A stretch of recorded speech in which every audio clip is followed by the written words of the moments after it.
Chapter 241. Junko's appearance at the moment was very cute, her big eyes sparkling. After Yang Qindong saw it, he secretly praised her in his heart and nodded. Okay, it's a deal. The carriage had no intention of stopping. Without any other orders from Yang Qindong, the large group of people smoothly entered the Yang village. As soon as they entered the village, Yang Qindong took the initiative to get off the carriage. Under the escort of Beta, Persei, Yangwu, and Chiovi, they went straight to the inner courtyard. Junko and Kobayashi were arranged to stay in the guest room in the outer courtyard. When Junko arrived at this new place, she was a little curious. However, because she had just been frightened and the sky was already dark, she felt tired. After entering the guest room, she simply washed her face and went to sleep. Soon, she fell asleep. Kobayashi was a lot more alert. Although he fell on the bed, his six senses were not closed, but no one had any ideas about him, so his caution was unnecessary. In the study of the inner courtyard of the Yang village, Tiger's man had rushed back. He and the people of the 5 cities warden's office had dealt with the bodies of the killers. After finding out that the killers were actually Japanese warriors, they had already reported it. The next step was handed over to the Genie guards and the East faction guards to take over. They just needed to wait for the news. Good, you did a good job. It's already late. Except for the ones on duty, everyone else should go to rest. By the way, don't forget tomorrow morning's morning exercise. Not only can you not stop, but you also have to make a noise, understand? Yang Qindong patted Tiger's man's shoulder, and after thanking everyone for their hard work, he made some arrangements for tomorrow morning. After taking care of business, Yang Qindong returned to his bedroom. First Madame Huyen and second Madame Chiao Yin were already waiting for him. As soon as he entered the room, the two of them eagerly stepped forward to help him take off his clothes with great enthusiasm. Yang Qindong stood there and enjoyed the service of the beauties. After his coat was taken off, Huyan's careful voice sounded in his ear. Roku, I heard that the Japanese girl named Junko was brought back to the village by you, right? That's right. She was being hunted down tonight. My husband happened to pass by and saved her. Yang Qindong chuckled as he replied. How could he not know what Huyen and Xiao Yin were thinking? However, now was not the time to explain too much. He wasn't 100% sure how things would develop, and he wouldn't say anything if he wasn't sure. Huyen and Xiao Yin were clearly not satisfied with his nonchalant answer. However, as a married woman, she couldn't say much. On the day they married Yang Qindong, they were already prepared to share it with others. After all, their husband was too outstanding. Such a person was destined to be extraordinary. Rather than having the time to be jealous here, she might as well take this opportunity to give birth to a child for him. This way, she would have no worries for the rest of her life and would not have to worry about anything. Lu Lang, let us sisters serve you while you rest. After making up their minds, Huyen and Xiao Yin looked at each other and made a decision. Both of them began to lean toward Yang Qindong. Haha, good, then let's rest together. Yang Qindong was happy to see this. While laughing, he held the two women in his arms and then rolled to the side of the big bed. Compared to Yang Qindong's happy life, Aoki Yuki's was much more miserable. First, when he learned that Princess Junko had appeared in the great Ming dynasty, he was nervous and sent his guard, Ikari, to take action with ninjas and samurai. Originally, he thought that he would succeed. But who would have thought that not long ago, Ikari came back and said that he had failed. And this was not the most annoying thing. Then, the people of the embroidered uniform guard came and asked Aoki Yuki to follow them to the yamen on the grounds of assisting in the investigation. Although he had not been in the great Ming dynasty for long, he still had some understanding of the yamen of the embroidered uniform guard, which was the imperial court. Of course, Aoki Yuki refused. He even used the reason that he was an envoy of Japan to protest and oppose. If it was in the future, an envoy of a country would never be easily touched. Even if there was conclusive evidence, it would still need to be approved layer by layer. In the end, it was unknown when it would be done. But now, the great Ming dynasty was still prosperous, and Japan was relatively weak. Of course, Aoki Yuki's protest would have no effect. Under the suppression of several burly embroidered uniform guard, he was quickly taken out, leaving the guard, Ikari, who was constantly stomping his feet. It was late at night, and he did not have any better ideas. He could only think about bringing a large sum of money to the officials of the Ministry of Rights at dawn to see how to save his superior. But he did not know that the reason why the embroidered uniform guard acted so quickly was because the matter involved Yang Qindong. The name of the Duke of Loyalty was not only among the common people, but also among the people, the 5 cities' warden's office, and even the embroidered uniform guard. Just a while ago, because they offended this person, many eunuchs and eunuchs were threatened with their lives. Now that this matter was related to him, no one dared to take it lightly. At least, they had to take the suspect into custody first. They could not give the Duke of Loyalty a chance to flip out. As for the Ministry of Rights, needless to say, Hu Yan's grandfather was the minister of the Ministry of Rights. If the people there dared to do anything, it would be a strange thing. Of course, Ikari did not know all of this. He was waiting for the arrival of dawn in nervousness and apprehension. After the night, it was dawn. This was a truth that had never changed. When the sun of the new day shone into the room, Junko woke up. But just as she woke up, she saw 2 maidservants serving her in her line of sight. "Miss, get up. Wash up first." "Oh." In an unfamiliar environment, Junko, who had no opinion of her own, said obediently. Then she had the opportunity to enjoy the new toothpaste and toothbrush for the first time. Then it was the appearance of the soap. The fresh fragrance made Junko yearn for it. After washing her face and rinsing her mouth, the divine mirror appeared. The clear mirror reflected the most perfect side of Junko. Then came the new shampoo, the unforgettable perfume spray, and so on. Even the toilet paper was so soft. Junko was completely dumbfounded by all this. Originally, she thought that the life in the palace was luxurious enough. But compared with here, there was still a huge gap. The clothes were very fitting. Among them, there was a shameful bra and other things. Wearing it was comfortable and showed off her figure. It could be said that it was an eye-opener for Junko. She felt that her whole person was completely changed. Along with the arrival of breakfast, the delicious food made Junko eat until she was full. She felt that the amount of food she had eaten in a day was not as much as the amount of food she had eaten today. She changed her clothes and ate until she was full. With a satisfied mood, Junko walked out of the room and came to the courtyard. Then, she saw a scene that she would never forget for the rest of her life. 30 men wearing camouflage uniforms were waving shiny bayonets to practice assassination in the slightly cold morning weather. Their uniform movements made the 30 people's performance seem as if they were one person. Their performance was so uniform that it was as if they were one. But what was even more shocking was that the moment these people rushed out with their bayonets, they didn't make the slightest sound. Because of this, it gave people a terrible feeling. Whether it was practicing formations or weapons, they had to shout. Only in this way could they show their momentum. But these 30 people were doing the opposite. They didn't make the slightest sound during their training. That dull feeling made people couldn't help but give birth to a sense of oppression.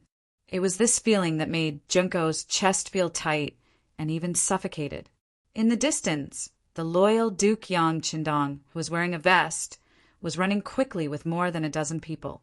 This scene also made Junko, who was wrapped in a coat, surprised. One must know that the new year was coming and the weather was cold. Ordinary people couldn't wait to hide their hands and feet in a robe. But how could he wear so little? Not only Yang Qindong, but even the men around him were wearing the same clothes. They all exposed their arms and legs and ran behind Yang Qindong. Among the crowd, Junko also saw her guard captain, Shaolin. Shaolin was also in the team, and he was also wearing thin clothes. Although he didn't expose his arms and legs like Yang Qindong, he was only wearing underwear. More importantly, he was running at the back of the team. Looking at him, he seemed to be panting to the point of exhaustion. Junko had some understanding of Xiao Lin's physical fitness. He was one of the best among the royal guards, but now he was at the very back of the team. He was 7 or 8 body positions behind Yang Qindong.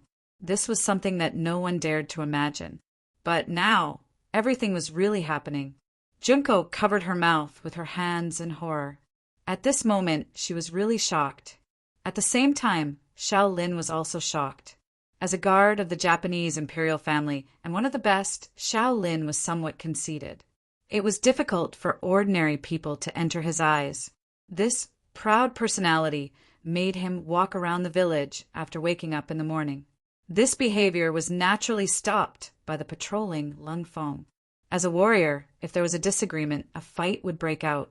In a 1-against-2 battle, Xiao Lin bravely fought the 2 Lung brothers. In his opinion, it should be easy for him to defeat his opponents, but it took him half a cup of tea's time to defeat the 2.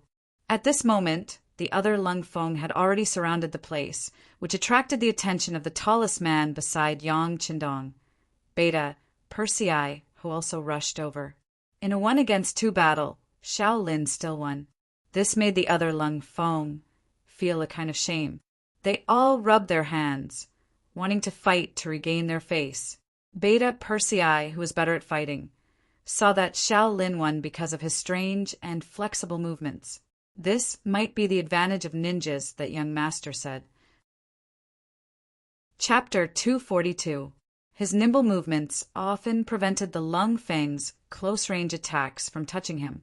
How were they going to fight this battle? Of course, this did not mean that the Lung Feng would not be Xiao Lin's opponent in a real fight. If they fought with their lives on the line, as long as one of them kept the opponent occupied, they could still create an opportunity for the other comrade to kill. Not to mention, when they fought with their lives on the line, would Xiao Lin be able to pass through the rain of bullets and reach Lung Feng? But no matter what, Xiao Lin had won. Beta Persei took a big step forward. You're not bad, but I don't know if you dare to fight me. Of course, you've just fought and wasted some energy. To be fair, how about I let you use my left hand? Beta Persei stood up and offered to use his left hand to fight Xiao Lin. This was an insult to a samurai. Xiao Lin would not back down. For the sake of a samurai's dignity, he readily agreed. The surrounding Lung Feng quickly moved aside, creating a large circle for the 2 of them to fight. When the 2 of them stood still, Xiao Lin made his move. He took a step forward and appeared behind Beta Persei. Then he threw a 1-inch punch at Beta Persei's waist. The speed of this attack was several times faster than when he was fighting against Cold Edge. This time, the other Cold Edge members who were watching the show sucked in a breath of cold air. At this moment, everyone realized that Xiao Lin had not used his full strength. Beta Persei stood there motionless, as if he did not notice Xiao Lin's attack. Only when the opponent's 1-inch punch was about to hit his waist and the distance was less than 15 centimeters, did he suddenly turn around and use his right elbow to block the 1-inch punch. Under Beta Persei's sudden counterattack, Xiao Lin only saw a blur in front of his eyes. Then he felt a sharp pain in his right fist. It felt as if he had hit a piece of iron. The strong rebound force forced him to take 3 steps back before he could regain his footing. Just as he regained his footing, a heart-piercing kick was aimed at his chest. Instinctively, Xiao Lin stretched out his fists to block, but his expression changed drastically upon contact. The power of this kick was so great that Xiao Lin couldn't block it even after using all of his strength. After being kicked, he flew backward until he flew for about 7 or 8 steps before landing on the ground with a loud crash. With just an elbow and a kick, Xiao Lin was sent sprawling on the ground. This scene naturally caused the other Lung Feng members to cheer loudly. Xiao Lin, who had been knocked to the ground, endured the pain from his arm and slowly stood up. You're just relying on your tall stature and strength. If we're competing in patience, you're definitely no match for me. You want to compete in endurance? Then why don't we run? I think this is a way to show off our endurance, right? A voice that wasn't very loud, but just loud enough for everyone present to hear, clearly rang out.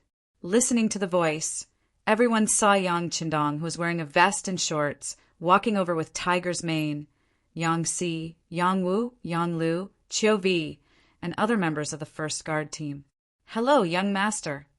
As soon as Yang Qindong appeared, all the Lung Feng members stepped forward to greet him, and they all stood up straight, looking very energetic. "Good morning, everyone." Yang Qindong said to everyone with a smile, then walked to Shaolin's side. "If you want to compete in endurance, this young master is going to run now. You can try to keep up with me. As long as you can surpass us, it proves that you are stronger. How about it?" Hearing that there is going to be a running competition, and it was Loyal Gong who took the initiative to mention it, Shaolin was immediately overjoyed. In the past, when ninja training, the requirements for speed are very strict, and there are also extremely strict requirements for endurance, so running is also a common thing. Now that someone is competing with him in this direction, he won't be polite. He immediately agreed. "Okay, I hope that Loyal Gong won't act shamelessly when you lose." Don't act shamelessly. Remember, if you really lose, you have to admit your shortcomings, ha ha ha. Yang Qindong, who looked up to the sky and laughed, said to Shaolin. Then he took big strides and began his morning run.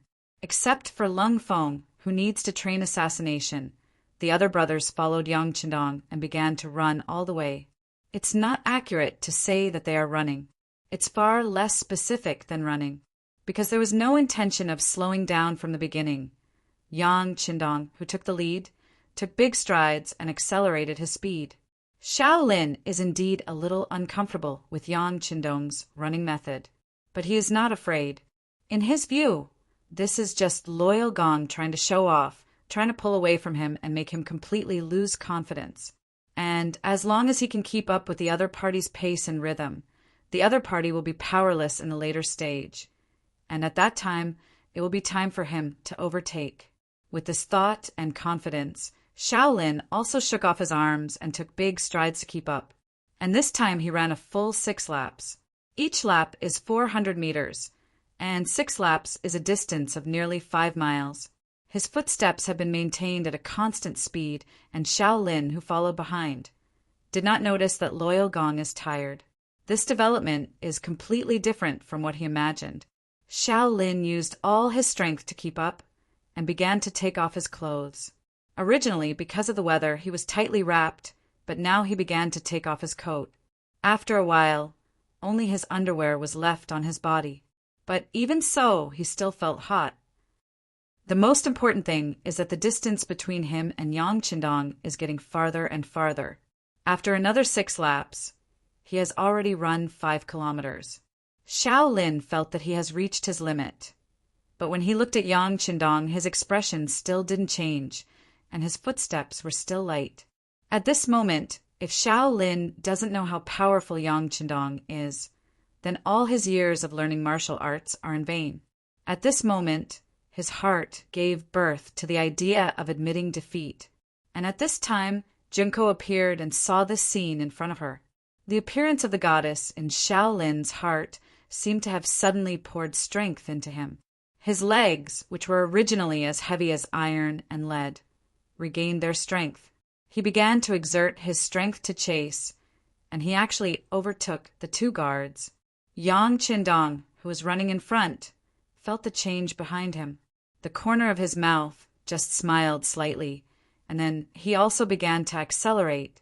The moment he exerted his strength, Shaolin, who saw a glimmer of hope, was left behind by 7 or 8 meters. The distance between the 2 sides continued to increase, and finally, Shaolin couldn't see any hope. At this moment, he knew that he was defeated, completely defeated. When a person's heart has no hope and fighting spirit, sleepiness and fatigue will all surge into the body. Shaolin, who felt that his feet were getting heavier and heavier, finally insisted on running half a lap, and finally fell to the ground with a plop, unable to stand up. After Shaolin fell, a guard quickly came forward and helped him up. Then a big bowl of steaming meat soup was sent to his mouth, and he was poured into his mouth. After a while, Xiao Lin exhaled a mouthful of turbid air and opened his eyes again. He's fine. Send him to rest first, and at the same time, give him a nutritious meal. After seeing Xiao Lin open his eyes again, the expression on an experienced guard's face relaxed, and then he gave his suggestion to the other guards. Xiao Lin was carried away, and on the other side, Yang Qindong also finished running 10 kilometers with his brothers. After stopping, they didn't immediately rest. Instead, they did all kinds of exercises, such as kicking, bending, boxing, jumping. Junko didn't know whether it was because of an illusion or some other reason, but she kept feeling that Yang Qindong's body was as light as a swallow at this moment. After a stick of incense worth of exercise, Yang Qindong ordered, "Go take a bath first, then we'll have dinner." Immediately, everyone dispersed and went to the bathhouse in the outer courtyard of Yangjia village. When everyone passed by Junko, no one even looked at her, as if she was nothing but air. If it was before, Junko, who was usually ignored by others, would definitely be annoyed and embarrassed. But now, she couldn't get angry at all because at this time, Yang Qindong came to her side. "I'm sorry your guard is too competitive, so I taught him a little lesson. But don't worry, he will be fine. After this training, he will only become stronger. By the way, I'm also sweaty, so I need to take a bath first. And do you want to join me?" When he said the last sentence, Yang Qindong's eyes had a trace of a naughty smile. Junko, who was teased by his words, immediately blushed and quickly lowered her head. After a long time, she said, "Who wants to take a bath with you?" After saying this, when she looked up, she found that Yang Qindong had already disappeared, only leaving a heavy masculine scent in the air. But for some reason, Junko didn't feel a trace of disgust, and the appearance of Yang Qindong's strong body when he was running just now flashed in her mind. In just one morning, she had seen too many things that she had never seen before, not to mention the countless strange things. Even her guard captain, Kobayashi, was called a weakling by Yang Qindong's words. All of this subverted Junko's previous understanding, making her curious about the Yangjia village. "I'm going to stay here and see what secrets there are." It was as if he had made a big decision and found a reasonable excuse for himself to stay. After stomping her feet, Junko turned and walked into the courtyard. When Junko came here, all the people who had just been training had changed into new clothes and were eating meat and drinking soup. The fragrance was overflowing, making Junko, who had just eaten breakfast, unconsciously felt hungry again. But after all, she was a girl and she paid great attention to her figure, so this gluttonous person didn't do anything to her. And it was in this crowd that she saw Yang Qindong, who had changed into a green robe. She saw him eating meat and drinking soup with his subordinates. Chapter 243. This was also one of Yang Qindong's habits. Unless there was a major event, he would do his morning exercise as usual and eat with his brothers afterwards. This was an opportunity to improve everyone's relationship. How could he waste it?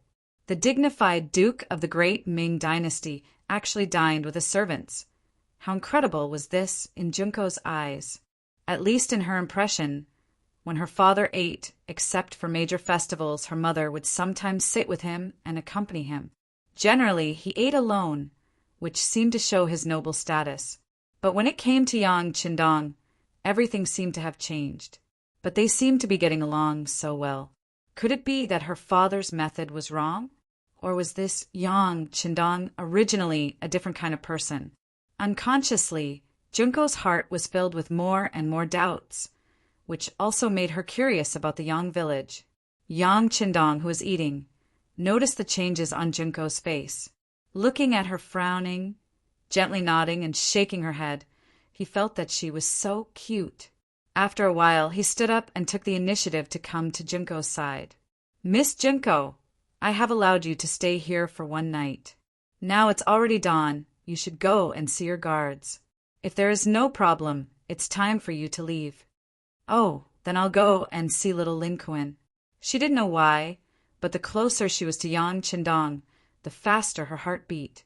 She couldn't figure out the reason. So she turned around in a panic and went straight to the place where little Lin was resting.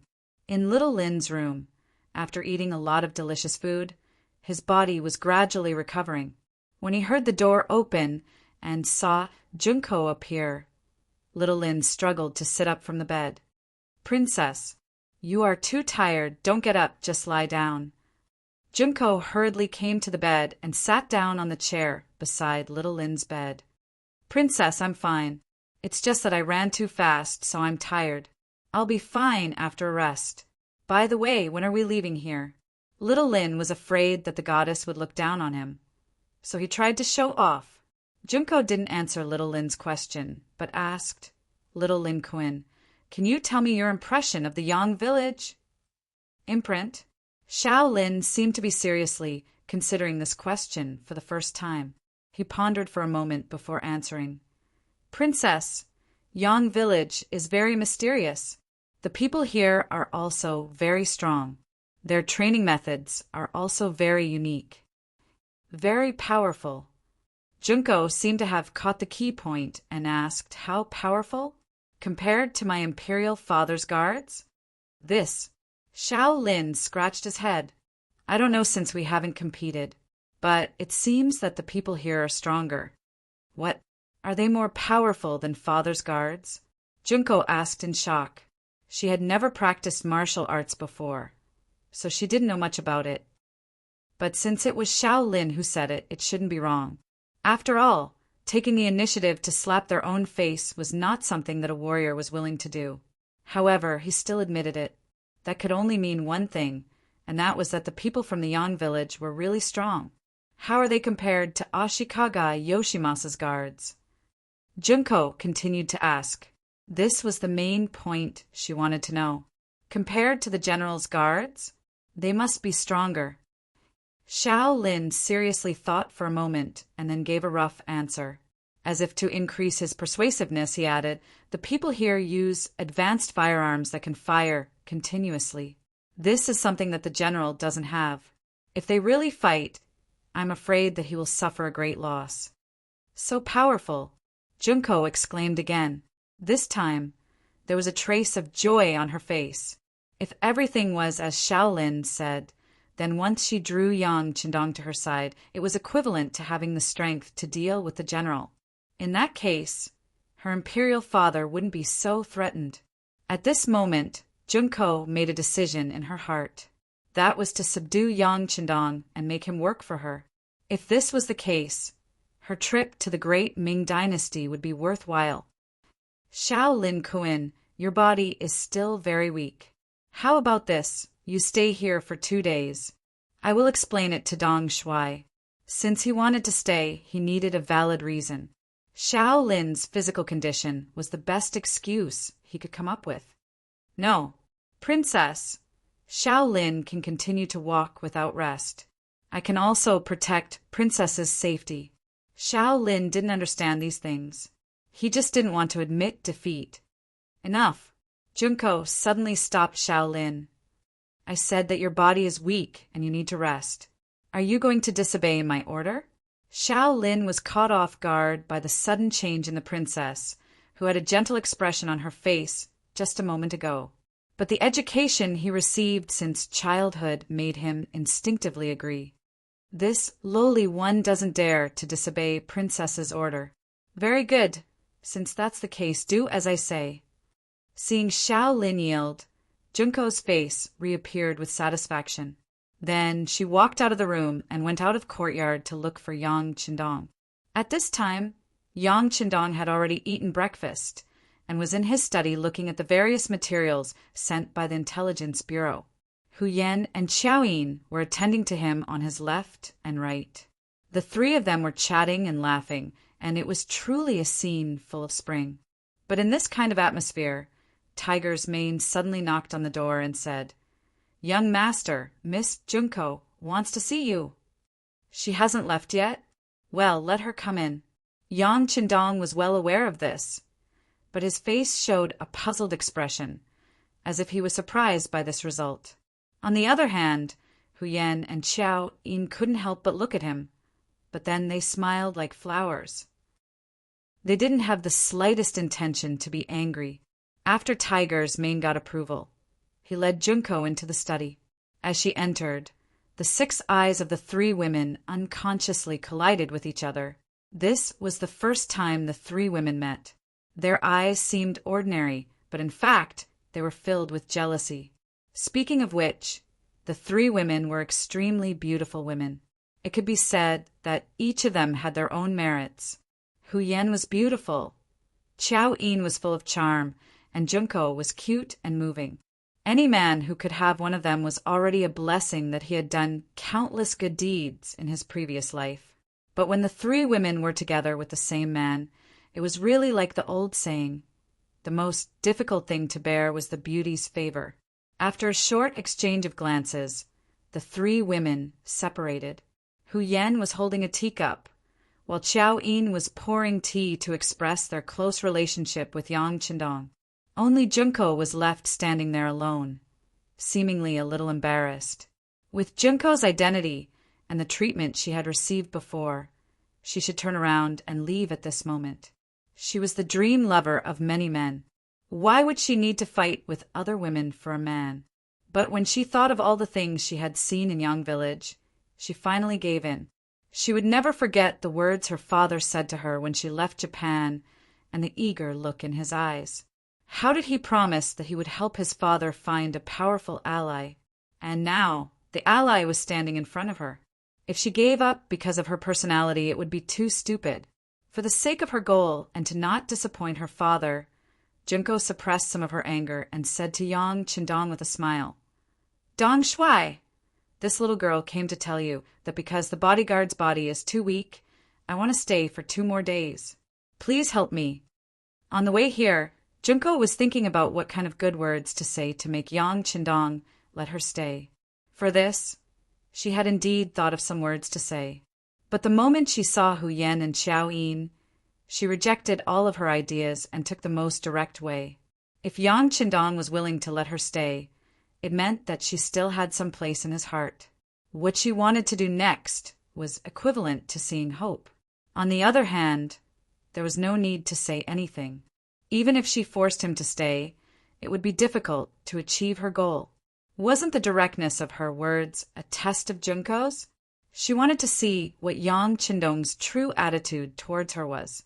Junko's straightforwardness made Yang Qindong, who was sitting behind the desk, feel a little surprised.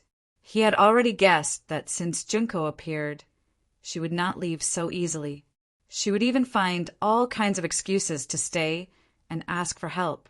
But he did not expect her to be so direct. This was beyond his expectations. Fortunately, the other party's goal was still the same. They just wanted to stay. This was in line with some of his thoughts. Since she was so straightforward as a girl, there was no need for him to refuse. He immediately nodded and said, "Okay, if that's the case, you can stay for 2 more days." Yang Qindong agreed, so readily. When Junko heard it, her face lit up. She did not say any more words of thanks after achieving her goal. She turned around and walked out of the study, leaving Huyen and Xiao Yin behind. They seemed a little unhappy. Yang Qindong naturally did not explain too much about why he let Junko stay, what kind of identity she had, and how she would help him in the future. There were many things that he would not say casually before doing it. Otherwise, if Huyen and Xiao Yin heard it, they would think that he had lost his mind. It's going to be the New Year soon. Come, let's discuss what we should prepare for the New Year. Yang Qindong laughed and hugged Huyen and Xiao Yin, using practical actions to divert the 2 women's attention. This move was really good. Soon, the 2 women's attention was diverted from the matter of Junko staying. They began to talk about the New Year. Chapter 244. It was 1450 AD. The spring festival bell rang and the New Year arrived. The Yang family manor was more than twice as lively as last year. The 4 madams gathered around Yang Qindong and smiled happily. The servants, guards, and guards of the Yang family all received recognition from the 6th young master's performance, making them overjoyed. The servants of the manor, immortal abode, heavens beyond Yongbao, and the staff of the Yang family bank all received a big red packet, at least 5 taels of silver. There was no cap on the red packet, making everyone smile. There was a saying, "If you have money, you can celebrate the New Year every day." Everyone received benefits. Naturally, everyone was amazed by the benefits of the 6th young master, and their hearts became firmer. The first day of the New Year passed happily. On the second day of the New Year, Yang Qindong sat in a luxurious carriage and began to visit the capital. For example, the brothers and sisters of the Yang family, the Hu family, and some ministers who were on good terms with Yang Qindong had to visit once. Although he was now the Duke of Loyalty and Courage, he was only 20 years old. During such a festive time like the New Year, of course, he couldn't put on airs. As a junior, he visited people to build relationships and increase friendships. He was very busy because there were too many people who needed to maintain relationships with him.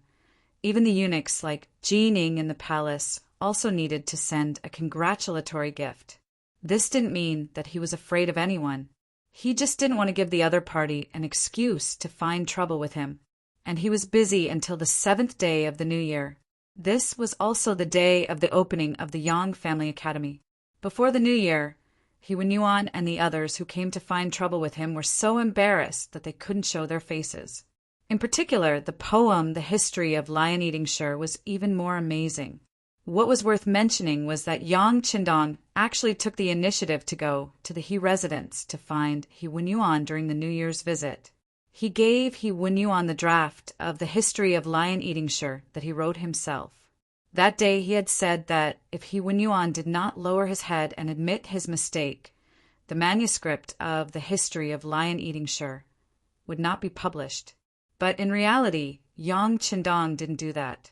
With the idea that it was better to squash enmity than keep it alive, he took the initiative to visit He Wenyuan, giving him enough face. This was what it meant to be a good person. Taking advantage of the New Year period, he abandoned his status as a duke and came as a junior. No matter what he did, no one would say anything. Yang Qindong's way of doing things naturally made He Wenyuan endlessly grateful. Now that there was a way out, how could he not take it? Not to mention, he had been troubled by this matter these days. Many great scholars who were interested in the history of Lion-Eating Shi had taken the initiative to find him, saying that they hoped that he could lower his head and get the manuscript. This was another characteristic of literati. Once they encountered a good article, they would definitely want to read it.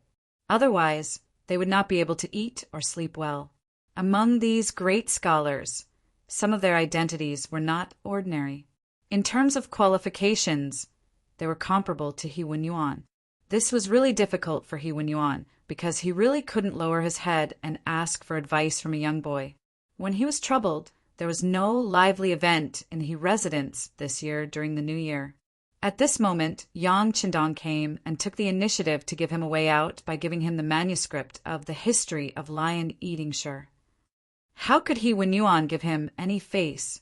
He personally went out of the door and welcomed Yang Qindong into the main hall with a hearty laugh. This was a handshake and peace.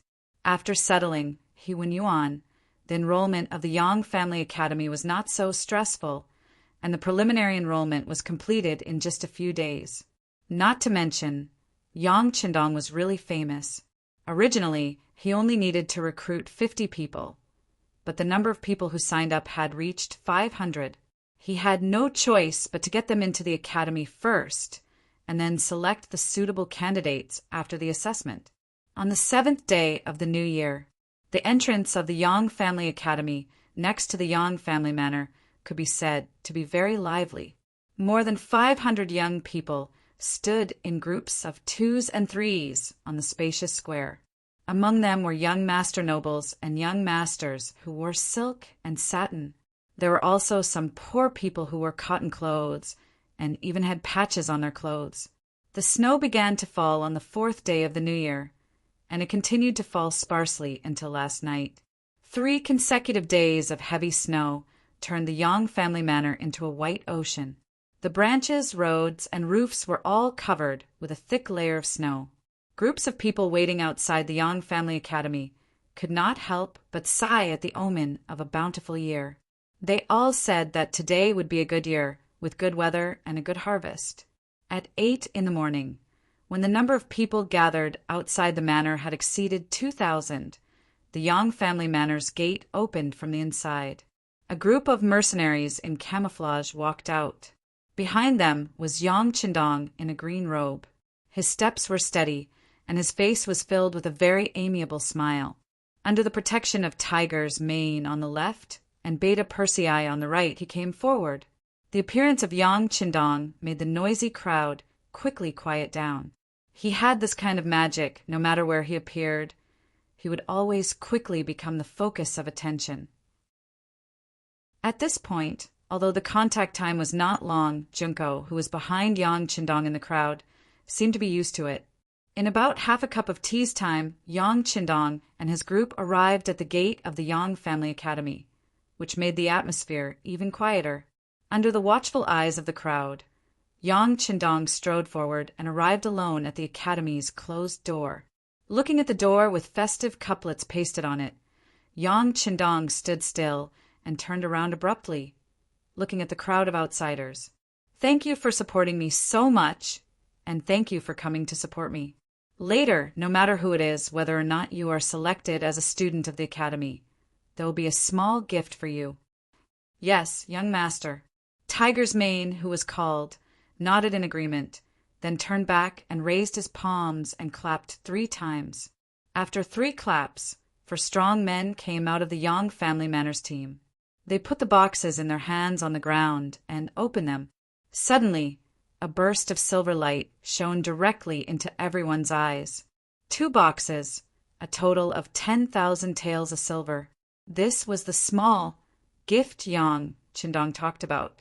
There were about 2,000 people here, and if it was divided evenly, each person would get 5 taels of silver. For many poor people, this was definitely not a small amount of wealth. 10,000 taels of silver with a wave of his hand immediately caused a burst of astonishment to come out from the crowd. In this regard, Yang Qindong was not surprised at all. He laughed and said, "It's still after the New Year. All of this is just a gift from me to everyone. Of course, you can choose not to accept it, but I will never take back what I have given out. If someone doesn't want it, then the others can just divide it. Duke is righteous." Someone in the crowd took the lead and shouted with a sharp voice. Suddenly, this voice attracted countless people to follow and flatter. "Ha ha ha!" With a forthright laugh, Yang Qindong waved his hand, and 10,000 taels of silver were poured out from the wooden box and poured on the ground, piling up a small silver mountain. Each silver was 5 taels of silver, and there were 2,000 taels of silver. It was quite a large scale. With such a gift in hand, the atmosphere at the scene immediately became much more lively. Even Junko, who was in the crowd, couldn't help but blink when she saw the scene. Obviously, her heart was throbbing at this moment. Since she was young, she had learned Han culture under the guidance of others, so she understood the great Ming dynasty better than the average person. Naturally, she knew that 5 taels of silver per person could help an ordinary person a lot and could buy a lot of good things. 10,000 taels of silver. There were not many people in the entire great Ming dynasty who could do this. For the officials, there were even fewer people who dared to take out such a thing in public. Yang Qindong was one of the exceptions, but anyone who knew him didn't know how much his ability to make money was, and this thing was just a drizzle. He, Wenyuan, and the others in the crowd were also shocked by the scene of Yang Qindong's attack. It was just that, after all, they were officials of the imperial court. As long as they wanted to use the power in their hands, they never lacked money, not to mention that he only had 5 taels of silver in his hands, so they wouldn't be moved by him. On the contrary, they were more interested in Yang Qindong's literary talent and knowledge. After being shocked by the history of lion-eating Shi that day, they had been thinking about whether there was any good work that could be written by Yang Qindong so that they could learn and experience it. With such a thought, He Wenyuan stepped out of the crowd, wearing a thick and warm cotton robe, slowly raised his hands, cupped his fist, and said, "Duke Zhongdan, today is a festive day. I don't know if there is any good work for us to admire and learn from." He Yuan asked for a poem. He didn't come to undermine him, but to repay him. Yang Qindong took the initiative to come to give him a New Year's greeting and the manuscript of History of Lion-Eating Sure, so he finally had a way out and didn't have to be forced by other people. Because of this, it was necessary to come this time to support the opening of the academy, and asking for a poem was the most common way for scholars to communicate with each other. Just by using the words admire and learn, he had already raised Yang Qindong's position very high. "I don't dare, I don't dare." Yang Qindong was gratified by Yuan's reciprocation, but his mouth was very polite and his face was extremely humble. The so-called good poem needs the accumulation of inspiration and knowledge. How can I compare with Sir He in this aspect? I'm ashamed, I'm ashamed. Ah, Duke Zhongdan, why are you so polite? I know that with your talent, it is not a problem to write a poem. Besides, today is a good day for the opening of the Yang Academy. As the first teacher, writing a poem is something that should be done. Yuan laughed, and his tone was full of relaxation. He was also telling Yang Qindong that on such a good day, how could there only be money and not good poems? Wasn't this a disrespect to scholars? Chapter 245. Of course, on the other hand, it could also be said that Yuan was creating more opportunities for Yang Qindong to become famous. This time, in order to open the academy, Yang Qindong had spent a lot of money to invite some great scholars. Although they were rejected everywhere, there were still people who agreed to come to the Yang family's academy to be teachers for money and a better life. However, there would always be differences between teachers. For example, Yang Qindong himself considered himself to be the chief teacher. Even if he was the chief teacher, how could he not perform at all in such a situation? That's right, that's right. Many others chimed in at this moment. Some of them might be looking for a lively scene, while others wanted to see Yang Qindong make a fool of himself. Of course, there were also some who wanted to listen to a good article that could shake the ancients and dazzle the contemporaries to comfort themselves. With so many people chiming in just a short while, the 2,000 people in the crowd spoke out in unison, all of them requesting Yang Qindong, the chief teacher cum dean, to come up with a new poem to boost their prestige. With so many people having such a request, Yang Qindong knew that he had to come up with something. In fact, he really wanted to show off his skills. Because he had refuted Yuan and the others before, he had made a name that he was not to be trifled with. But in fact, among the scholars, there were still many who looked down on him. They always thought that a young boy would not have much real talent and strength. The so-called academy was just a way to gain fame. In response to these discussions, the Security Bureau reported many people, but Yang Qindong did not intend to make a fuss about it. This was not because he was broad-minded, but because he knew that the most difficult thing for a person to change was their attitude and perception. Even if he took action to deal with 1 or 2 people, it would not have any effect on the overall situation. Since that was the case, it was better to just let it be and let time and facts make the final decision.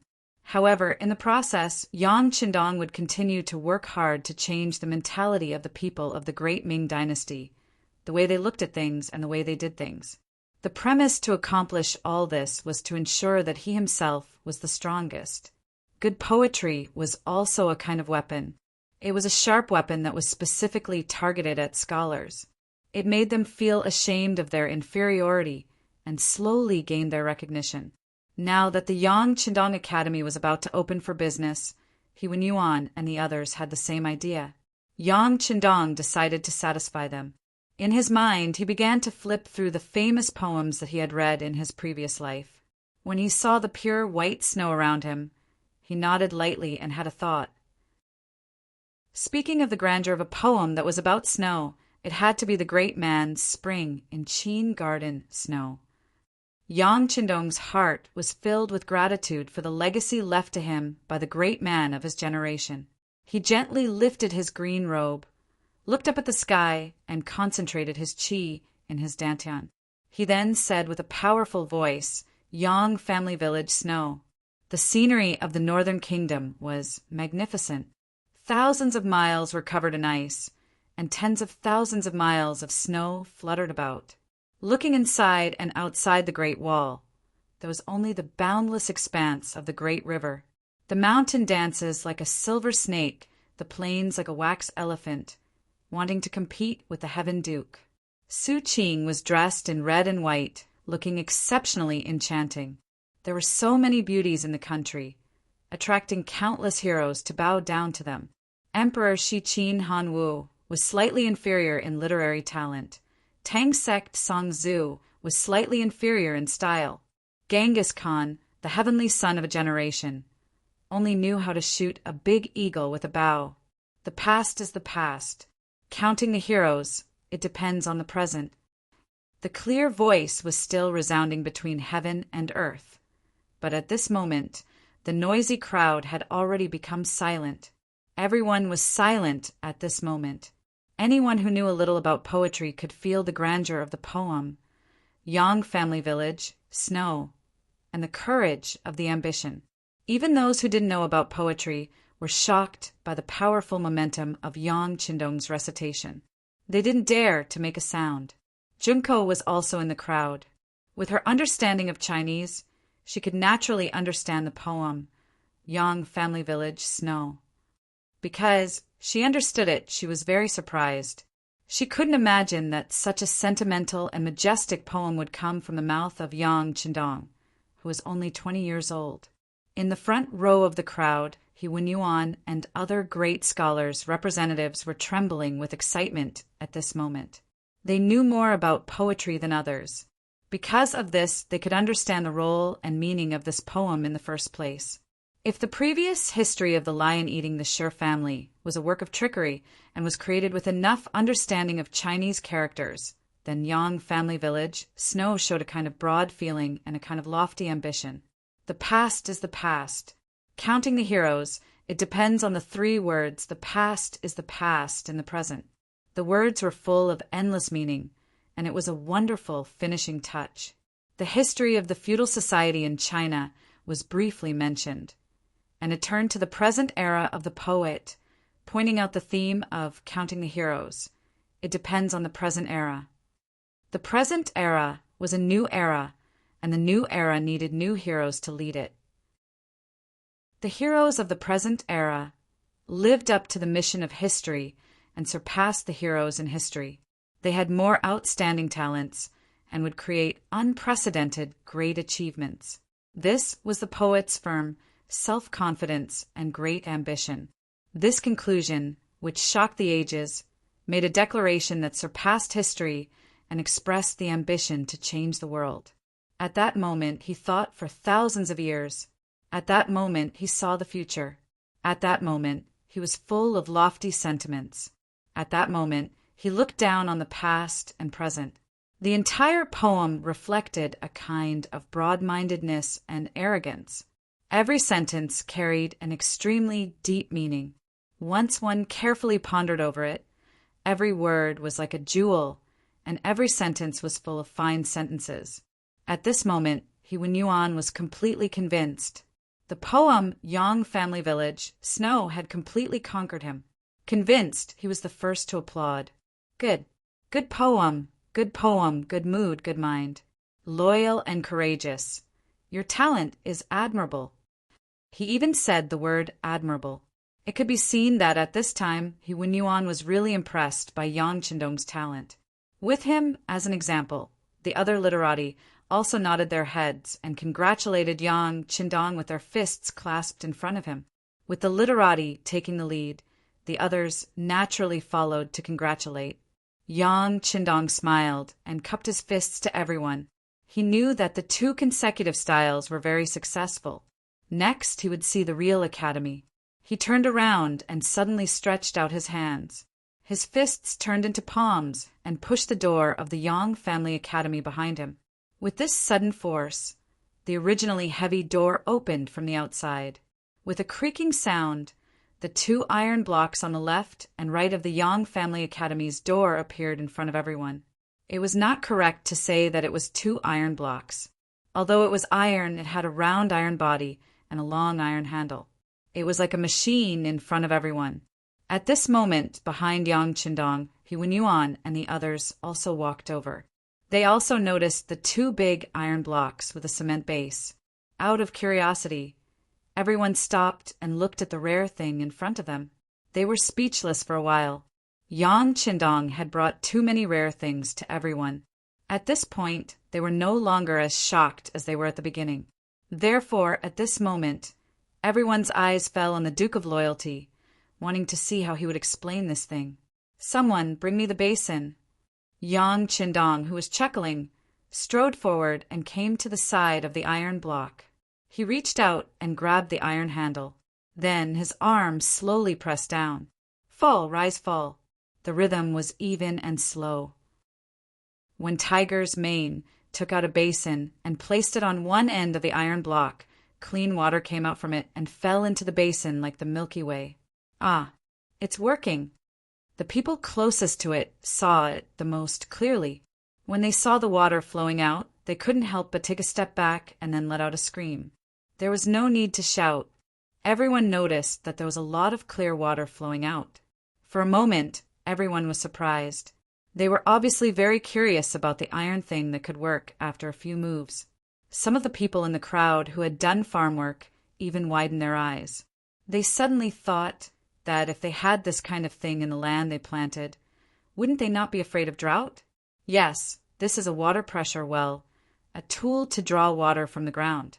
The water pressure well is a tool to draw underground water to the ground.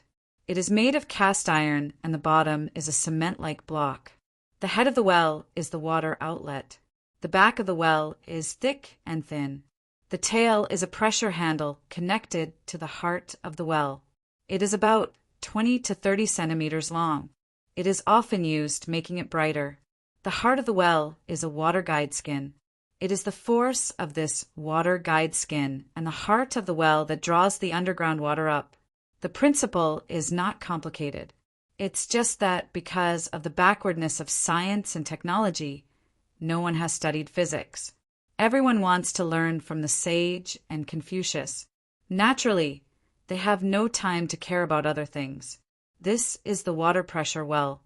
It can draw underground water up to a few meters deep, or even a dozen meters deep, to the ground through this method. With such a thing, people don't need to go to the river or the well to draw water in the future. They only need to install such a thing in the small courtyard to solve the problem of drinking water. When this thing is placed in the field, the problem of drought will be solved.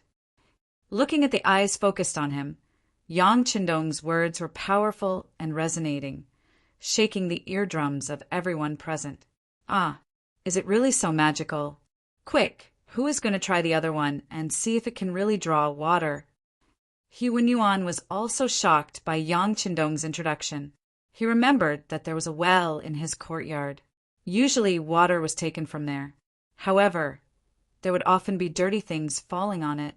For the sake of cleanliness, it naturally needed someone to take care of it. However, there was no guarantee that the water was clean.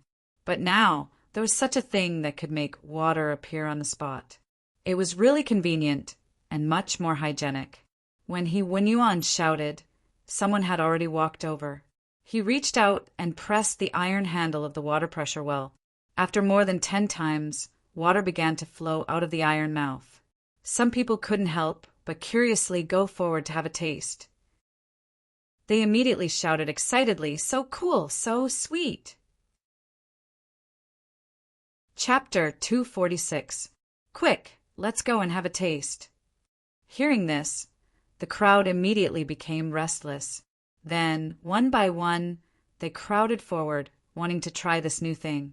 Even Yang Qindong was pushed to the side because there were too many people rushing up. The attraction of the 2 pressurized water wells was beyond Yang Qindong's expectations. After all, water was an indispensable part of the human body, so it was easier to arouse people's concern. After a full hour, the crowd's interest in the pressurized water wells was not as great. In the courtyard of the Yang Family Academy, 10 tables had already been set up. Because there were too many people, this was for the preliminary examination. The 500 people would be reduced to at least 4/5, which meant that only 100 people would be left. Even if it was 100 people, perhaps only half of them would be left. The 1-to-5 ratio in the preliminary examination made many people eager to try, thinking about how to enter the academy. One had to know that once one entered this place, not only would no one collect tuition fees, on the contrary, they would also take care of your 3 meals a day. For some poor people, they could learn knowledge without spending any money. It was a good thing that they could not ask for. The so-called preliminary examination was actually just filling in a form. For those who were illiterate, there would be someone who would explain it to them. In the end, they just had to act according to what they thought. The whole process of filling in the form was not complicated. In just 2 hours, the work of more than 500 people was completed. Next was the tour of the Yang Family Academy. The spacious and bright classroom, the new tables and chairs, as well as the erasable blackboard and chalk, once again became the focus of everyone's eyes. The tour lasted all the way until noon. Only then did people leave in 2s and 3s. Yang Qindong had already said that the results would be announced in 2 days. Who could enter the Yang Family Academy to study would be announced at that time. More than 2,000 people left with a satisfied expression. For many people, there was no need for this trip today. After hearing such a majestic poem and seeing many new things, it was enough for them to brag and show off to others. He Wenyuan also left. Before he left, he even politely told Yang Qindong that if there was a shortage of teachers in the academy and he happened to be off duty, he would be willing to help for free. With regards to He Wenyuan's initiative to express goodwill, Yang Qindong naturally smiled and agreed. However, only he knew in his heart that what he was teaching was not the flashy 4 books and 5 classics. He was teaching the way of survival. This was also a preparation for accumulating talents in the future. After everyone left, the area outside the Yang Manor became quiet again. However, Yang Qindong had no intention of resting at all. In his hands, he was holding the information added by the applicants and was checking them one by one. The Security Bureau was already on standby and fully cooperating. Once there was a talent that the young master had his eyes on, they would investigate him as quickly as possible and then verify the authenticity of his identity.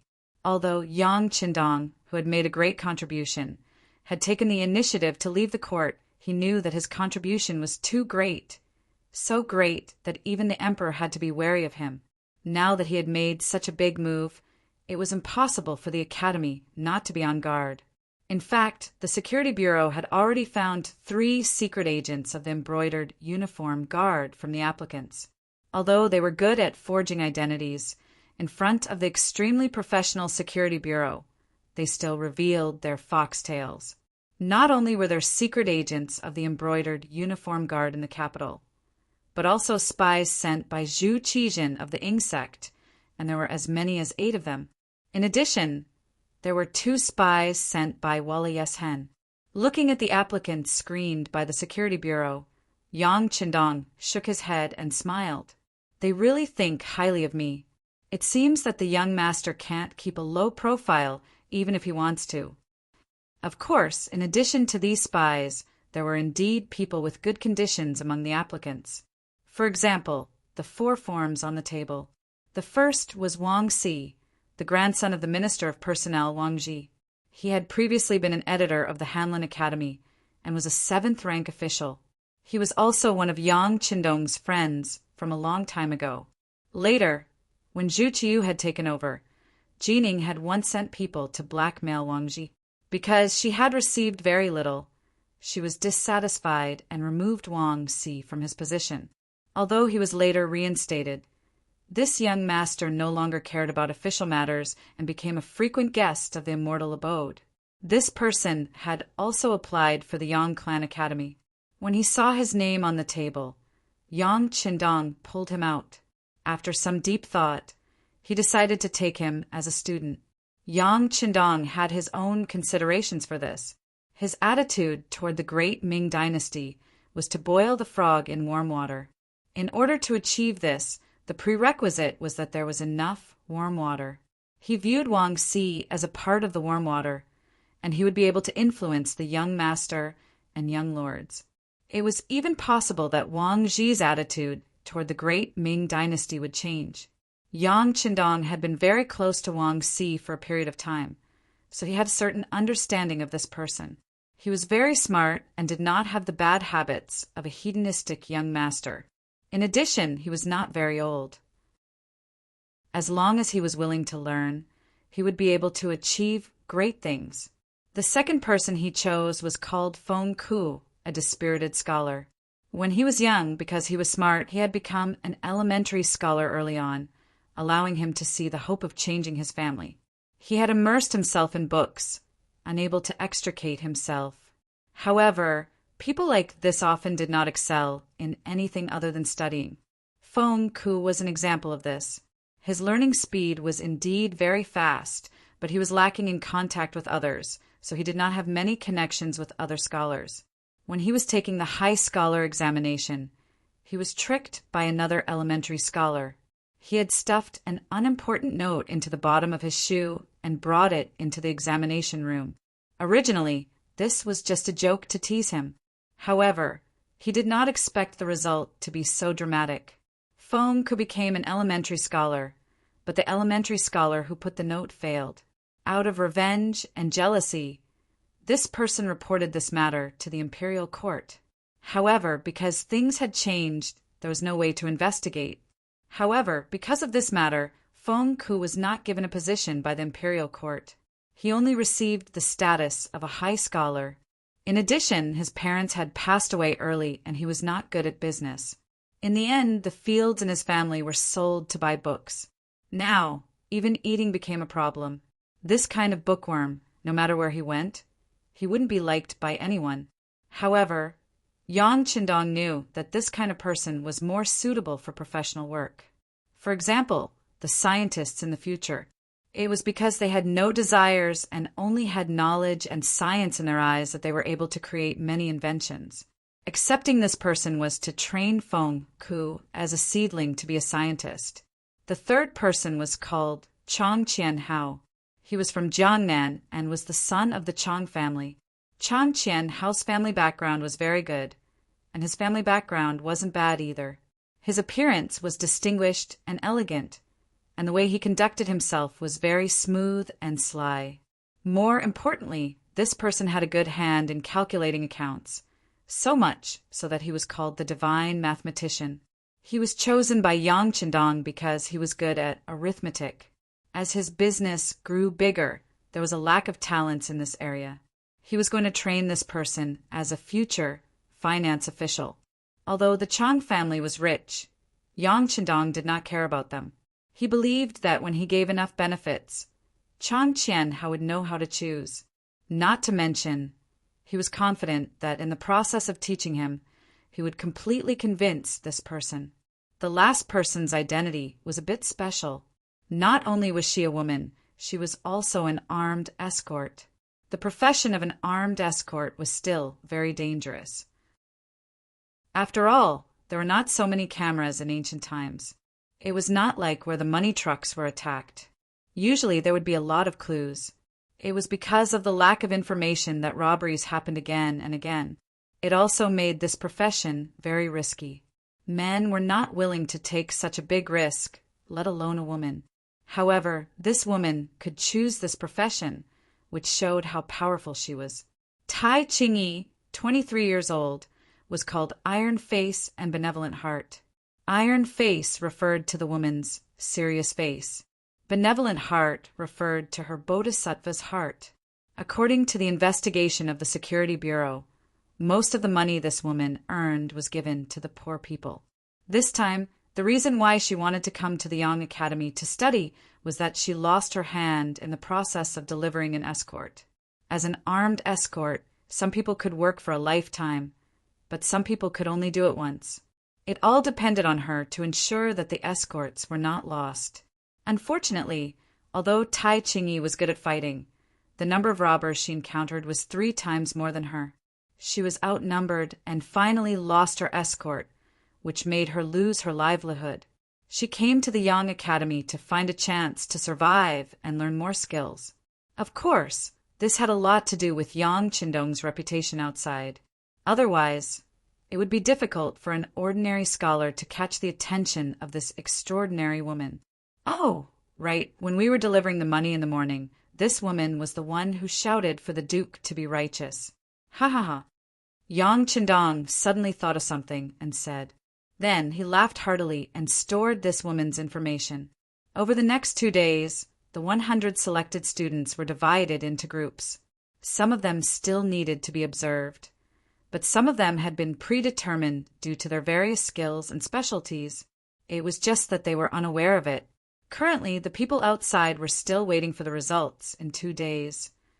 The Wang residence in the capital.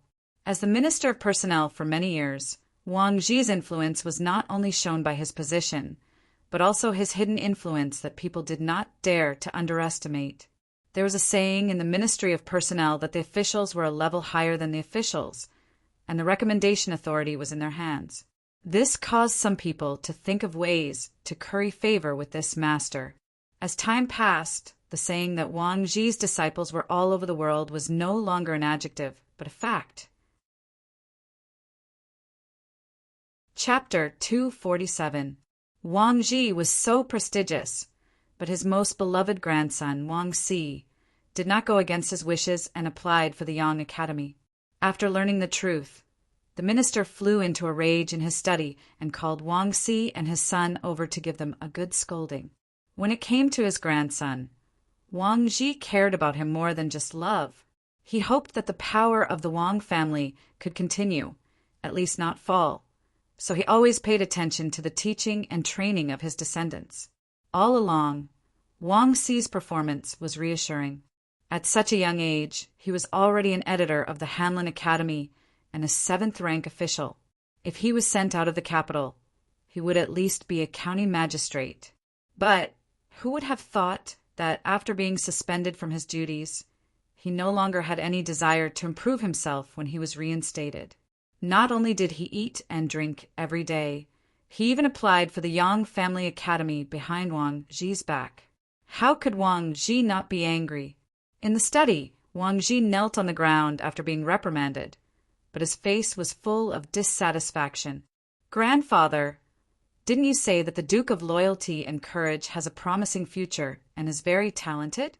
You also said that I should learn from him when I have time. Now that I have applied for the Yang Academy and will become his student, why are you not happy? I am now 27 years old, but I don't feel ashamed because my teacher is younger than me. You don't think that I have disgraced the Wang family because of this, do you? Shut up.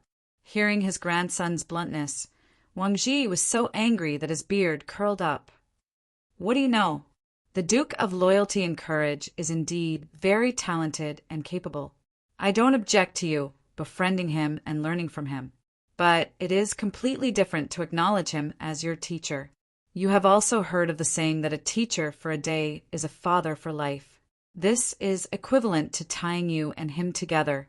If one day, when the emperor wants to deal with him, won't you be implicated? Implicated? Grandfather, are you saying that the emperor wants to deal with the Duke of Loyalty and Courage? Wang Si keenly sensed something and asked carefully. Not now. But can't you see that the Duke of Loyalty and Courage's contributions are too great? So great that his contributions are enough to shake the emperor? Let me ask, which emperor in the world would allow someone with greater contributions than himself to exist? It's only a matter of time before we deal with him. Wang Zhi shook his head and said with certainty. What Wang Zhi said was not only what he thought, but also what the other officials thought. Everyone almost unanimously thought that the emperor would deal with Duke Zhongdan sooner or later. He didn't make a move now because there were still too many places that needed to be used. However, once the emperor's position was completely stabilized and his strength increased, how could a mountain contain 2 tigers? It was precisely because of this that many officials did not get too close to Yang Qindong, in case something happened to the loyal and courageous minister in the future. Someone would settle accounts after the autumn and find trouble with them. While everyone was thinking of ways to distance themselves from Yang Qindong, his own grandson had taken him as a teacher. No wonder Wang Ji was so angry. You haven't done anything to the Duke of Loyalty yet, have you? Besides, your grandson thinks highly of the Duke of Loyalty and Courage. When he first entered the capital, I sensed that he wasn't ordinary. Along the way, the facts have proven this. Even the Walla's army was defeated by him. If His Majesty wants to do anything to him, he probably won't be able to get much out of it. If things go wrong, he might even end up injuring himself. If that's the case, your grandson has walked the right path today, taking the initiative before others. Wang Xi didn't think much of his grandfather's words. In truth, with his intelligence, he had already analyzed the situation. After analyzing it, he had come to this decision. He believed that one couldn't put all their eggs in one basket. Otherwise, that would be the easiest way to cause problems.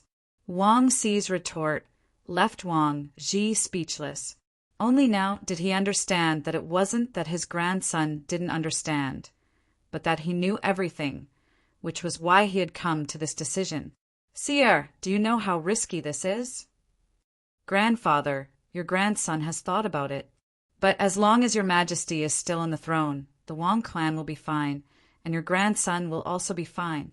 Besides, your grandson isn't the only one taking the Duke of Loyalty as his teacher. If your grandson discovers that the Duke of Loyalty isn't as formidable as you imagined, your Majesty can use your authority to ground your grandson at any time. If that really happens and the matter gets out, even if something happens to him one day, no one will use this matter to make trouble for our Wang clan. Wang Xi's frank words left Wang Ji completely dumbfounded. He hadn't expected that his grandson, despite his young age, would be able to think of everything. If that was the case, what was there to worry about? As long as he discovered that Yang Qindong wasn't someone who could accomplish great things, he could bring his grandson back. Not only that, he could also tell the outside world that he had sent his grandson to investigate. If things went well, there was a high chance that this would turn into a great achievement. The worst-case scenario was already bearable. Wang Ji did not try to stop his grandson and agreed to it. Now he was worried that his grandson would be accepted by Yang Qindong because of his relationship with him. If he couldn't enter the Yang Academy, then all of his thoughts would just be a bubble. This night, not only the Wang clan, but many other people were worried about this problem. Even the commander of the embroidered uniform guard, Lu Gui, who had sent out undercover agents, was worried. Although the 3 agents he sent out didn't seem to have any relationship with the embroidered uniform guard on the surface, it was true. As long as someone investigated carefully, they could still find some clues. If that was the case, wouldn't Yang Qindong think that he was a little girl and come to find trouble with him? For some reason, when he thought of Yang Qindong's strength, Lu Gui's heart was beating like a drum. This person wasn't someone to be trifled with. Furthermore, he never did business at a loss. At least, Lu Gui had never profited from his dealings with him. Lu Gui was still thinking about how to scheme against Yang Qindong. However, he didn't know that he had already been schemed against by someone else. In the prison of the embroidered uniform guard, the former Qianhu of the embroidered uniform guard, Tang Tong, was sitting on a bamboo mat with a depressed expression. Although it was called a bamboo mat, it was already in tatters. There was only a thin layer of it left. At this moment, it was freezing outside, and the imperial prison was also very cold. However, even in such an environment, Tang Tong didn't dare to raise any objections. As a former Qianhu, he knew the rules too well. Many times, if you didn't speak or make a sound, you might suffer less because you were forgotten. However, if you insisted on standing up, these jailers wouldn't care about your previous position when they beat you up. He hugged his knees and sat on the ground. His eyes were listless and spiritless. Even when he heard the approaching footsteps, he didn't raise his head. It's time to eat." It was the jailer who gave out the food. When he walked past Tang Tong's room, a slightly moldy and black steamed bun was thrown out and rolled to his feet. This was Tang Tong's dinner. If it was outside, other than a beggar, it would probably be very difficult to attract anyone's attention. However, in the imperial prison, it was a good thing that could save lives and keep them alive. He was indeed a little hungry, but this black steamed bun really couldn't arouse his appetite. At this moment, he couldn't help but hate his choice. Why did he believe that Jining had to stay in the capital? If he had made another choice at that time and followed Chao Jisheng to Nanjing, perhaps it would have been a different scene. He sighed in his heart and reached out to take the black steamed bun. Then he put it into his mouth with a hopeless expression. After taking a bite, the gloomy Tang Tong was still regretting his choice. However, after chewing a few times, his expression suddenly froze. Subsequently, his eyes widened as he vigilantly scanned his surroundings. When he saw that no one was paying attention to him, he carefully spat out the steamed bun that he had swallowed into his hands. Then he saw a small piece of paper that was sandwiched between his hands. There was actually a piece of paper in his steamed bun. From the looks of it, there seemed to be writing on it. Tang Tong's heart thumped. He didn't believe that this was caused by the chef's carelessness. His intuition told him that someone must be sending him a message. But who could send him a message? He was now almost a cripple. Who would think of him? And who would have such great ability to avoid the jailers and bribe them to send him a message? How much power did this person have? With all kinds of questions, Tang Tong carefully opened the paper in his hand. Immediately, 3 lines of small words entered his eyes. At this moment, his breathing began to quicken, and soon his eyes were filled with tears. Duke of Loyalty, it's actually the Duke of Loyalty. Yes, only he would be willing to use silver. He also has so much silver to do whatever he wants in the imperial prison. Thinking so in his heart, he quickly digested the contents of the paper. Not long after, his face began to change greatly. Then his expression slowly calmed down. After a while, his heartbeat calmed down and his emotions calmed down. Tang Tong put the paper back into his mouth and swallowed it. Then he stood up and held the iron cage with both hands and shouted outside, "Come, I want to see Ji Qian. I have something important to report." Today was the day of the Yang Family Academy's enrollment. In the morning, there were many people gathered outside the Yang family manor, although it couldn't compare to the Xiucai, High Scholar, and Jinsher. But for many people, if they could enter the Yang Family Academy, it would be a fresh start in their lives. When most people had gathered and the sun slowly rose, a group of people walked out of the Yang family manor. They held a list written in red words in their hands. Under everyone's gaze, they pasted it horizontally at the entrance of the Yang Family Academy. A total of 100 names appeared in front of everyone's eyes. When the list was posted, it immediately attracted many people to rush over and look up at the bottom of the list. There was only a 1/5 acceptance rate, and it was the early acceptance rate. Naturally, most people left with a face full of disappointment. But at the same time, there were some people who were excited. They had been chosen. In the eyes of these people, there were some who were excited, and some who were even arrogant and condescending. Chapter 248. Yongding Gate of the Capital. This gate was one of the closest outer gates of the capital to the Yang village. At this moment, 2 women were surrounded by several burly men. From the looks of it, they were completely surrounded, which attracted many commoners entering and leaving the city to watch. "Big sister E, it's my fault. I'll stay here. You should leave first. Don't ruin things." The petite woman said to the woman who was clearly half a head taller than her with a face full of grief and indignation. Her face was filled with anxiety and concern. He looked at the tall woman. Although she seemed to be in a hurry, she stood there with her legs like pillars. She didn't seem to have any intention of leaving. "Little sister Ping, how can big sister leave you alone? Besides, didn't you persuade me as well? The Yang Clan Academy and Dong Shuai won't accept a girl as a disciple. I have no hope at all. Since that's the case, what difference does it make whether I look at the list or not? On the other hand, Yu Xiong's grandfather is the current Minister of Justice, Yu Shiyue. He's a favorite of the emperor. If I offend him, I'll be in big trouble. The woman who spoke was Tai Qingyi. She used to be an escort and was nicknamed Iron-Faced Benevolent Heart by the people of the Jianghu. 3 days ago, she applied to the Yang Clan Academy. The girl beside her was called Jiang Ping. She was her sworn sister of the opposite sex. The two of them used to be escorts together. Later, Tai Qingyi made a mistake and was fired from the escort agency. She followed her out. In desperation, she thought of applying to the Yang Clan Academy. In the Jianghu, the name of Dong Shuai was equally well known. Although they didn't have much hope, they wouldn't lose anything by giving it a try, right? Today was supposed to be the day of the announcement, so the two girls were going to the Yang Academy, 15 li south of the city, to take a look. However, because they were in a hurry, they weren't careful when they walked. Coincidentally, they bumped into Yu Xiong, who was riding a horse at the city gate, and almost frightened his horse. Although they were saved by the Yu family servants, Yu Xiong was a young master and relied on his grandfather's high status and power. How could he suffer such a loss? He immediately demanded compensation from Jiang Ping.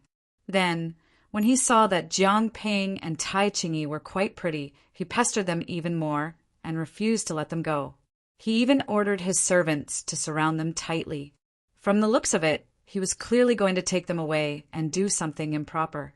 When Tai Qingyi refused to leave, Jiang Ping became even more anxious. She was afraid that she would delay her sister's important matter. When she looked at Yu Xiong, who was riding on the horse with his head held high, she blurted out, "Young Master Yu, please let my sister go first. She has already applied for the Yang Family Academy. This time, she is going to look at the roll of pills. If she delays her important matter, can you bear the consequences?" Jiang Ping wanted to use the Dong Shuai to suppress Yu Xiong. This was also based on the rules of nobility. After all, whether it was the name of the Dong Shuai or the name of the Duke of Loyalty and Courage, it was far from being comparable to a little young master who only knew how to rely on his family. There was nothing wrong with Jiang Ping's strategy, but she neglected a problem. Yu Xiong was a hedonistic young master. When he did things, he would rarely use his brain. If the person in front of him was Yang Qindong, perhaps he would retreat. However, how could the name of the Dong Shuai scare him? Not to mention, at home, he had heard his grandfather unintentionally mention that there were still many scholars in the world who were against the Yang Family Academy. Thus, he was even more fearless. "Oh, is that so? Then you are already a member of the Yang Family Academy?" Yu Xiong chuckled and said with a playful expression, "Not yet." Jiang Ping shook her head with a very honest attitude. "Since you are not, how can you use the name of the Yang Family Academy? Besides, even if you are really a member of the Yang Family Academy, you have to give this young master an explanation for startling this young master's horse, right? People always have to be reasonable. Haha, someone come, bring the two of them back. This young master wants to properly interrogate and investigate." A trace of urgency appeared on his face, showing that at this moment Yu Xiong's brain was already filled with lust and he could not wait any longer. "What are you doing?" Seeing the numerous Yu family retainers closing in on the two of them, Tai Qingyi asked with a steely expression. She already had a premonition that something was going to happen, and with her skills, she was not very afraid. However, she was worried that if she really made a move here in the capital, wouldn't she be committing a crime? If that was the case, there would be no place for her in this vast world. "What are we doing? Bring you back." The surrounding Yu family servants, seeing that their young master had given the order, how could they still be polite? Each of them laughed sinisterly and began to walk closer with large strides. These people had been following Yu Xiong for a few years and were very clear about their young master's temperament. Since these two women had been bumped into, they would definitely not be able to escape from the devil's claws. Moreover, not long after, when he was tired of playing with them, he would reward them. Looking at the two of them, the servants could not help but have a good time. 7 to 8 servants surrounded them in a circle.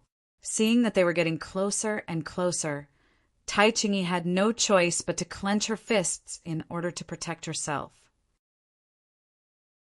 From the looks of it, it was obvious that a fight was going to break out at any moment. As for what would happen after a fight, it would be a matter of taking one step at a time. The surrounding commoners, seeing that a fight was about to break out, were all worried for the two women. However, their words carried little weight, so they did not dare to act rashly. Otherwise, not only would they not be able to save the two women, they might even get themselves into trouble. However, even if some people were afraid, there were still some who were not. Seeing that the burly servants were about to surround the two women and capture them like eagles catching chicks, a shout came from outside the crowd. "Stop!" As the voice fell, it attracted the attention of the commoners in the crowd. Then, a man dressed in brocade strode over under the protection of two servants. As he walked, the middle-aged man said with a face full of anger, "In broad daylight, the world is clear and bright, and in the capital, what are you people trying to do? Even if you have broken the law, the yamen will judge. It's not up to you to privately punish, is it?" The man's face was full of righteousness, and his words were reasonable. The servants actually forgot to take action and looked at each other. They were clearly shocked by the man's imposing manner. "Who are you?" Yu Xiong said with an unhappy expression. Just as the prey was about to fall into his hands, a troublemaker suddenly appeared. No one would be in a good mood. "And who are you?" In the face of Yu Xiong's arrogant question, the righteous man smiled. His name, Yang Yang, had spread throughout the capital, and there weren't many people who didn't know his name. It was no wonder he had a playful smile on his face when he ran into a hothead who didn't know his identity. As Yang Qindong's fourth brother, his influence had recently flourished. Anyone who knew his identity, which one of them didn't give him enough face, he had face in front of outsiders, and he could enter and leave the immortal abode whenever he wanted. After eating and drinking to his heart's content, he only needed to say that he was going to pay the bill and he could leave. How comfortable was this kind of life? All of this had been brought about by his sixth brother, and Yang Yang was very clear on this point. It was precisely because of this that he attached great importance to anything related to his sixth brother. When he found out that the Yang clan's academy was opening its enrollment today, he wanted to go and congratulate them. But he hadn't expected to run into such a situation at the city gates. Seeing that Yu Xiong was clearly bullying the weak, Yang Yang felt indignant in his heart. Thus he shouted loudly and stepped forward. He originally thought that since he had only startled the horse and hadn't injured anyone, the other party would definitely give him face. But unexpectedly, the other party didn't recognize him, and he couldn't help but laugh heartily. This young master is surnamed Yang, the fourth young master of the Yang clan. You'd better remember this well. Yang Yang took the initiative to announce his name, hoping to turn the matter into a small one. Since he had already revealed his identity, as long as the other party knew how to do things properly, they would definitely give him face. In return, he would remember this person and return this favor sooner or later. "Ah, you're the fourth brother of the East Marshal. We're applying to enter the Yang Clan Academy. We were originally going to look at the rankings today, but we ended up startling the horse in our haste. Fortunately, nothing happened." Jiang Ping was overjoyed when she heard Yang Yang announce his identity. Now that the Yang family had come, it seemed like nothing would happen today. "Wait a moment. What do you mean nothing happened?" "I was so scared that my heart almost jumped out. I must have suffered some internal injuries, so you must come back with me. Once this young master finds a doctor and confirms that I'm fine, I'll let you go." Just when Jiang Ping thought that there was nothing to worry about, Yu Xiong suddenly spoke and used his injury as an excuse to bring Jiang Ping and Tai Qingyi back to the residence. From the beginning to the end, Yu Xiong was talking to Jiang Ping and didn't even look at Yang Yang, as if he was invisible. But in fact, he had his own little plans and ideas. Yang Yang, the fourth young master of the Yang clan, Yang Qindong's fourth elder brother. It was said that they had a good relationship. How could Yu Xiong not have heard of this? But because of the difference in age, the two didn't have much interaction and didn't know each other. Originally, everyone minded their own business. Yang Qindong was powerful and had done a lot of big things in a short period of time. He was seen as a rising star. But how could the Yu clan be bullied so easily? The Minister of Justice was in charge of all punishments in the world. His power was unimaginable. Even if it was Yang Qindong, if he offended the Yu clan, it would be very difficult for him and he would have to be careful. Of course, there was no need to make enemies. Yu Xiong was clear about this. Thinking himself clever, he didn't even look at Yang Yang. Instead, he stared at Jiang Ping and spoke. Chapter 249. When Yang Yang heard from Jiang Ping that they had applied for his sixth brother's Yang Clan Academy, he felt relieved. Since this matter concerned his sixth brother, he had to get involved. However, when he raised his head and saw that Yu Xiong didn't even look at him, he immediately became angry. "Brat, this young master is talking to you. Did you hear me? This young master is Yu Xiong. I'm sure fourth young master has heard of me.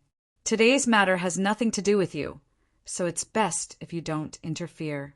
Men, arrest these two women who tried to harm this young master and bring them back for interrogation."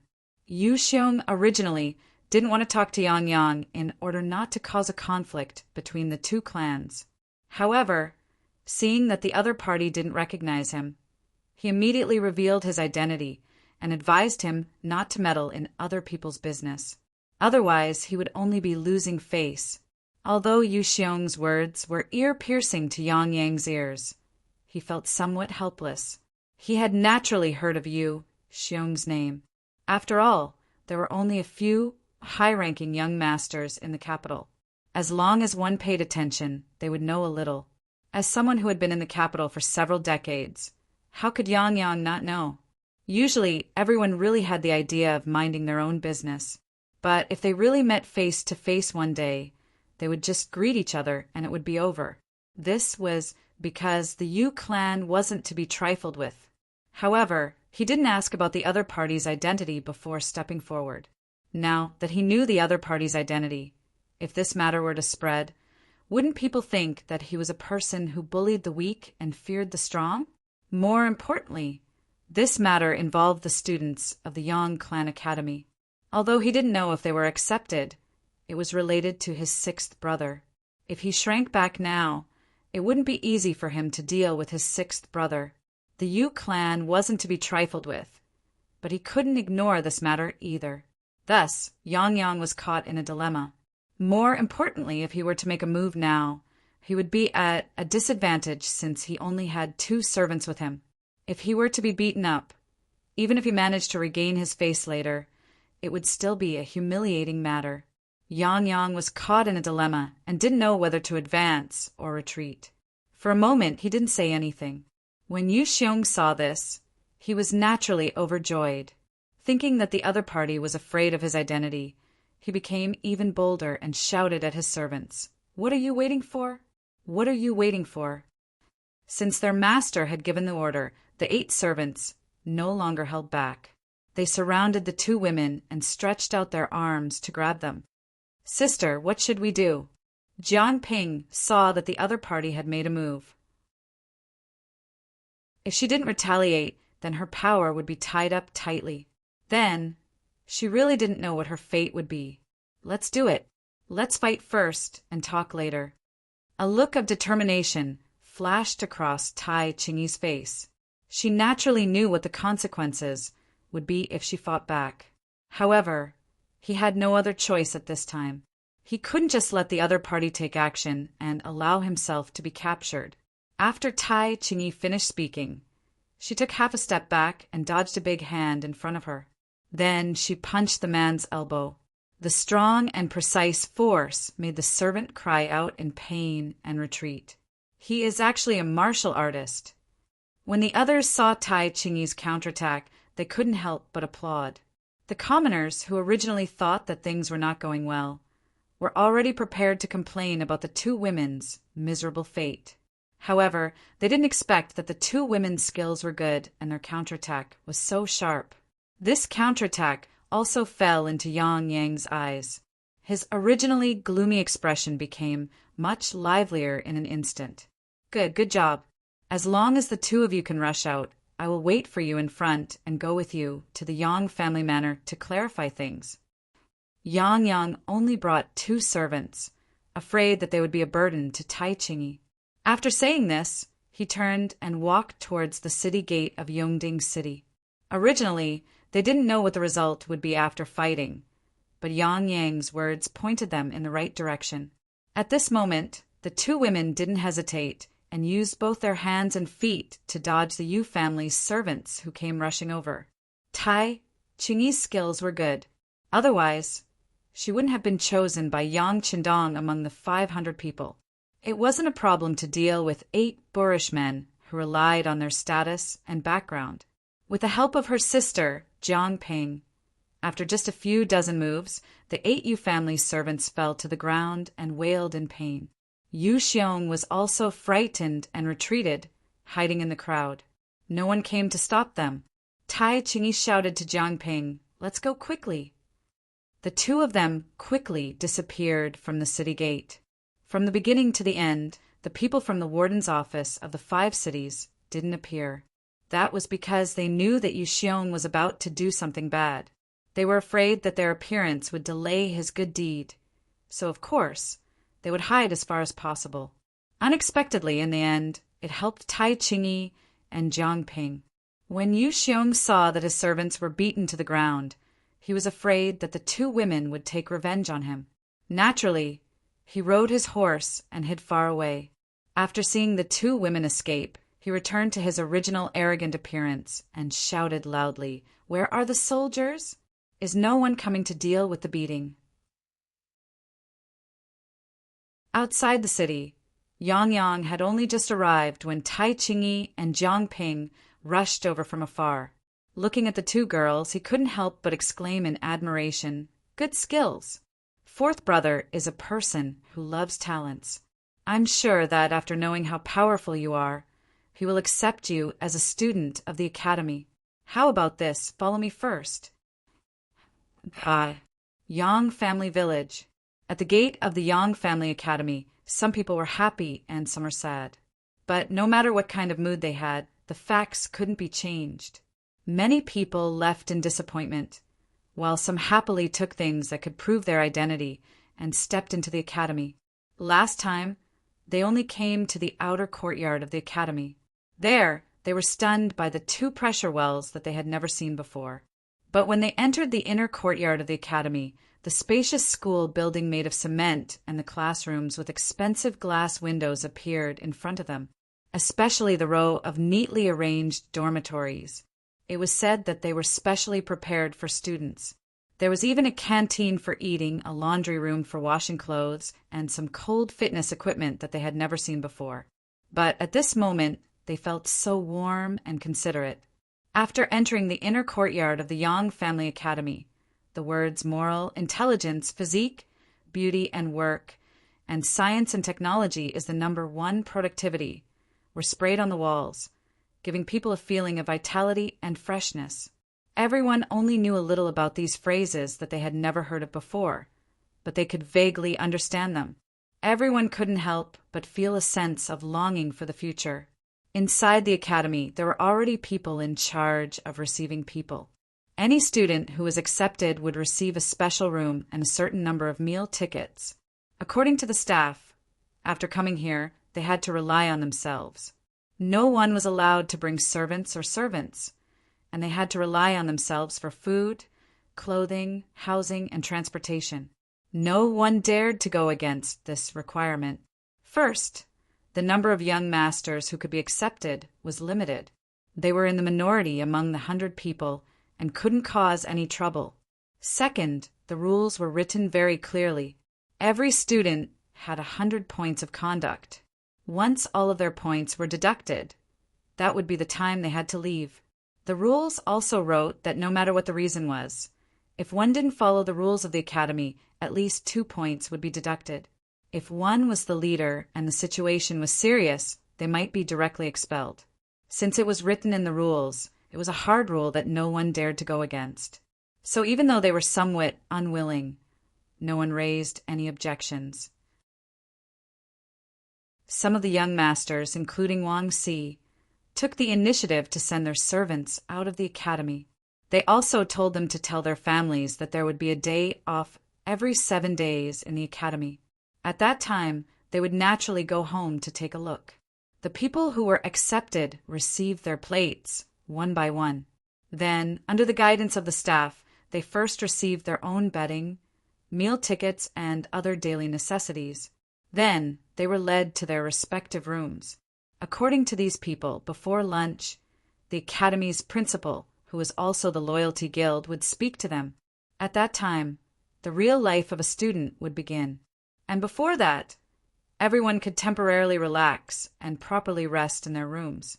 Although they didn't know what the real life of a student was, seeing how determined the staff was, they felt the pressure and cherished the short time they could rest before the official start. In the principal's office, Yang Qindong was listening to Tiger's Main's work report. Young master, after the announcement, there are 100 students who should have arrived. There are 98 who actually arrived. Please give us your instructions.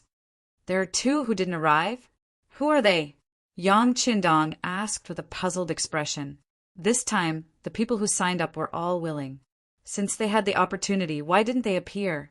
His intuition told him that something unexpected must have happened. Reporting to the 6th young master, they are Tai Qingyi and her sworn sister, Jiangping. Tiger's Mane scratched his head, also confused. If it were someone else, it would be fine. Perhaps they would be obstructed by their family or even friends and change their minds at the last minute. But these 2 people had been seriously investigated. After losing their job as escorts, they had nowhere else to go. How could they not report after being accepted? It's them? After hearing the answer, Yang Qindong's face showed a trace of seriousness. Obviously, he had also thought of what Tiger's Mane thought. But soon he shook his head and said, there is no reason for them to not appear after being accepted. If there is a possibility, then there is only one. They must have met with an accident. How about this? Arrange for the Security Bureau to investigate. Chapter 250. As soon as Yang Qindong finished speaking, Beta Persei's rough voice came from outside the door. Young master, Yang Si is here. He said he has something urgent to report. Let him in. After Yang Qindong nodded, the door was pushed open from the outside. Yang Si, wearing a pure cotton robe, walked in. Young master, 4th master is here. He also brought 2 girls with him. Behind them are some soldiers from the warden's office. What's going on? Hu Meng saw that Yang Si's words were a little out of place, so as their leader, he asked, what do you think? Shaking his head, Yang Si also had a puzzled look on his face. Obviously, he also did not understand what was going on. Yang Qindong, on the other hand, had already stood up and said, whether it's a blessing or a curse, we'll deal with it accordingly. How about this? Immediately gather all the students. This young master will use this matter to teach everyone a lesson. With Yang Qindong's instructions, soon a sharp whistle sounded. Soon, the 98 students who had entered the room hurriedly rushed out. They were familiarizing themselves with the rules of the academy, and one of them was to obey orders and follow instructions. One of the instructions was that everyone had to gather when the whistle sounded. No matter what you were doing, whether it was sleeping, eating, or urinating, you had to stop and gather. Otherwise, depending on the severity of the situation, you would be deducted more than 2 to 10 points. There was a total of 100 points, and no one wanted to be deducted just like that. Therefore, after hearing the whistle, whether it was the ordinary people or the young master, They all rushed out of the room at the first moment. The 98 people stood in a row according to their positions from the first to the last. Just as they were seated, Yang Qindong, wearing a green cotton robe, appeared in front of everyone under the protection of Tiger's mane and Beta Persei. "All right, since you're all here, follow me out to watch the fun." As a student of the Yang Academy, the first thing they had to have was courage. In the future, Yang Qindong would have many examples to prove their courage. With Yang Qindong as the leader and the other students as support, a group of more than 100 people walked out of the Yang Academy. When they arrived at the gate, they saw Yang Qindong, 2 servants, Tai Qingyi, and Jiang Ping confronting dozens of soldiers from the 5 cities' warden's office. As soon as the group of more than 100 people walked out, they attracted the attention of these 2 groups. When he saw that the leader was the Duke of Loyalty, Yang Qindong, Yang Yang's originally tense face relaxed a lot. "Sixth brother, I'm here." Fourth brother, seeing Yang waving his hand at him.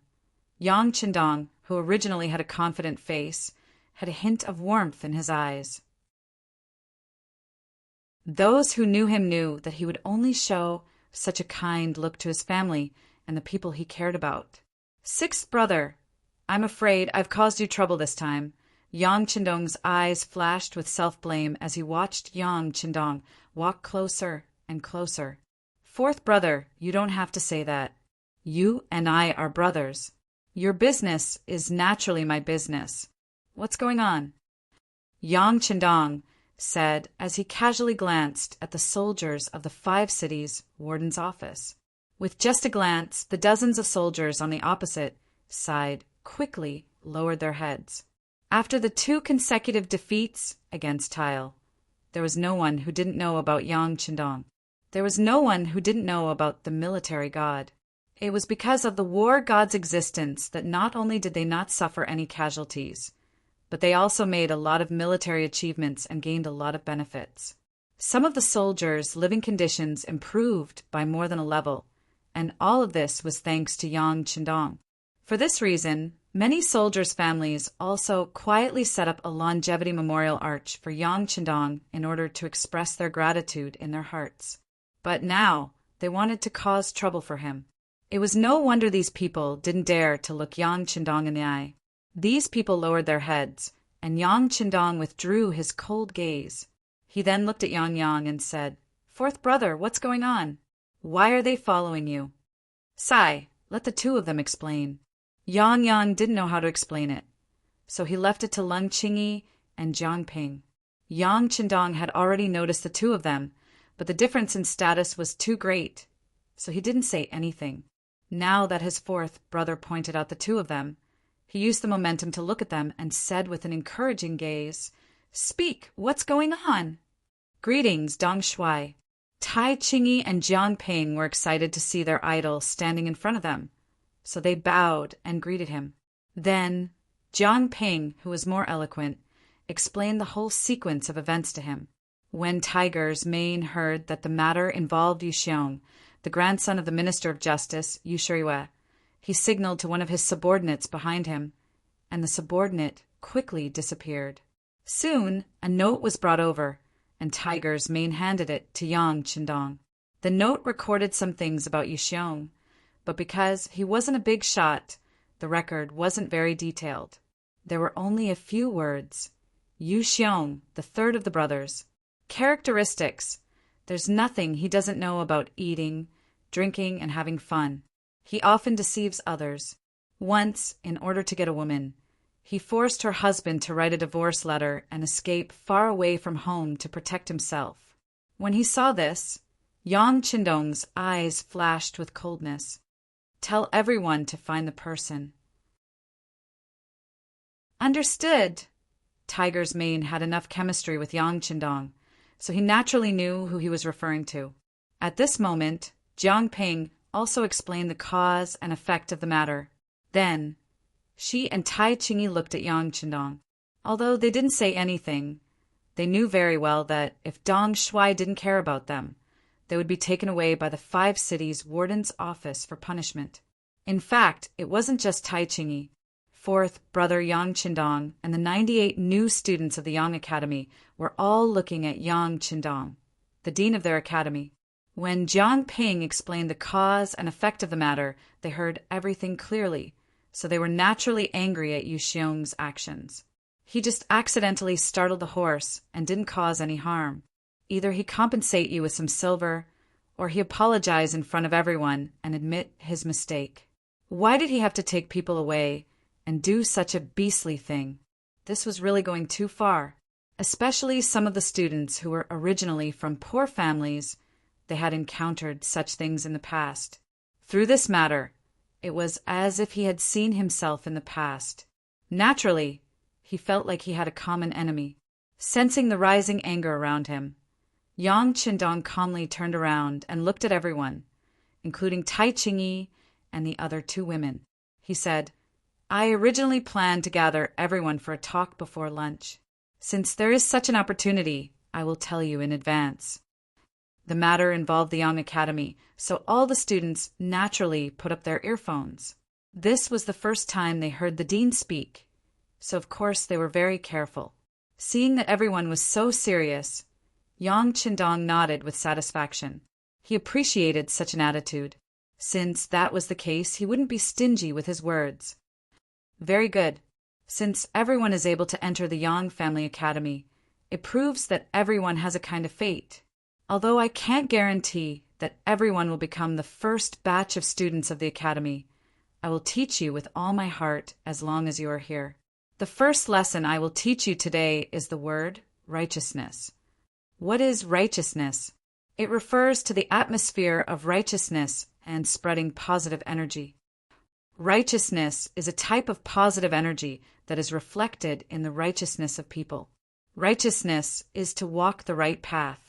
It is to be filled with positive, righteous atmosphere. With a powerful voice, Yang Qindong continued, "People who live between heaven and earth must be indomitable and have righteousness in their bodies. Only then, no matter what situation you are in, can you hold your head high and be respected by others. As long as you have righteousness in your heart, you can do things with a clear conscience. Only then can you face any difficulties and problems and solve them."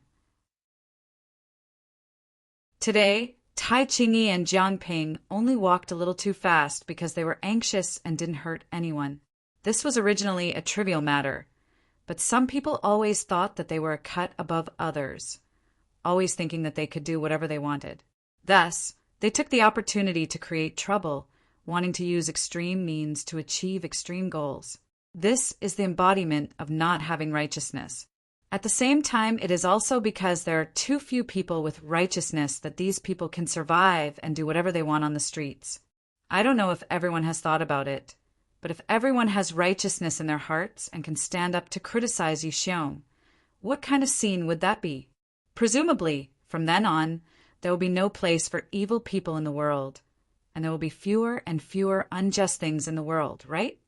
Therefore, in the first lesson, I will talk about the understanding of righteousness and the use of righteousness. At the same time, I will ask everyone to have righteousness. Not only must you have righteousness, but you must spread it to others. One day, when everyone has righteousness, then the world will be peaceful and the people will be prosperous. I look forward to the arrival of that day. Good.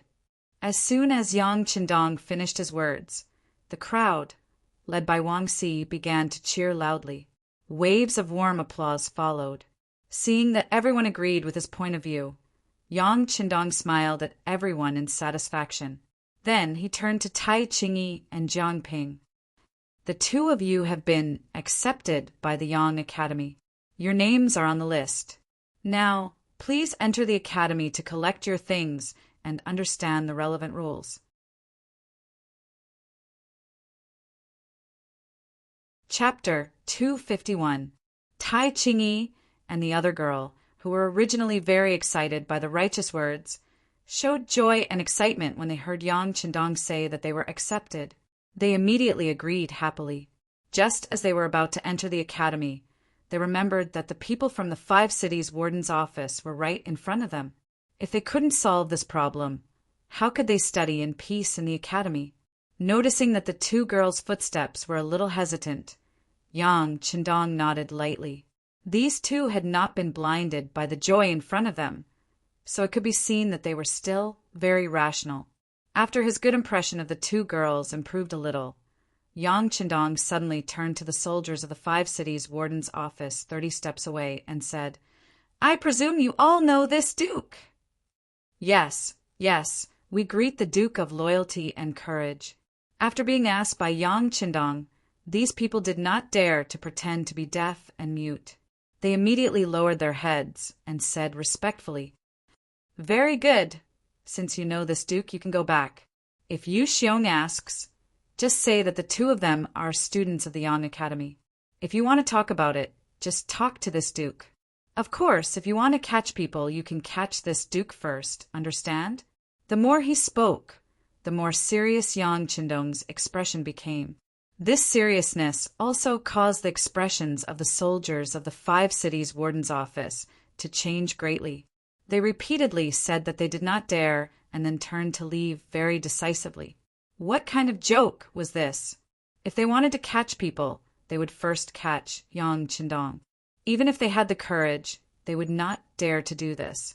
If they really did it, not to mention whether they could do it or not, when they really returned home, their wives would not let them go.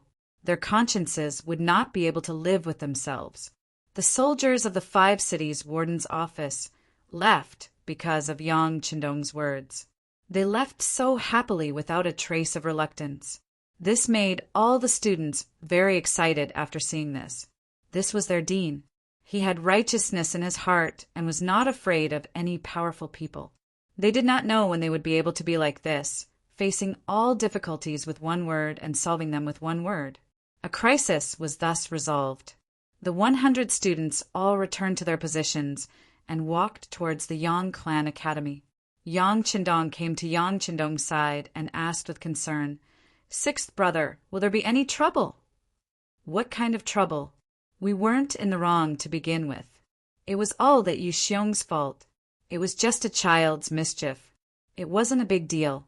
This time, I really have to thank fourth brother. If you hadn't appeared in time, I'm afraid that things would have gotten out of hand. At that time, it would have been much more troublesome to solve." "Hee, why don't we enter the courtyard and have a drink together?" Yang Qindong chuckled, hearing that not only was there no mistake, but there was also merit. Yang Yang's high-hanging heart could finally settle down. Good. It's rare for sixth brother to be so considerate. Fourth brother will drink with you. Hee, let me try your delicious food. Yang Yang's heart was clear. Everyone said that all the delicacies in the world were in the immortal abode. Actually, that was not the case. The delicacies of the Yang family manor were the ones that were on a whole new level. At that moment, the two brothers chatted and laughed as they walked towards the inner courtyard of the Yang family manor. Just as they arrived at the entrance, a beautiful girl blocked their path. "Dong Shuai, I also want to enter the Yang Clan Academy to study." The person who came was Junko. She had just witnessed everything that happened at the entrance of the academy and heard Yang Qindong's understanding of the word morality.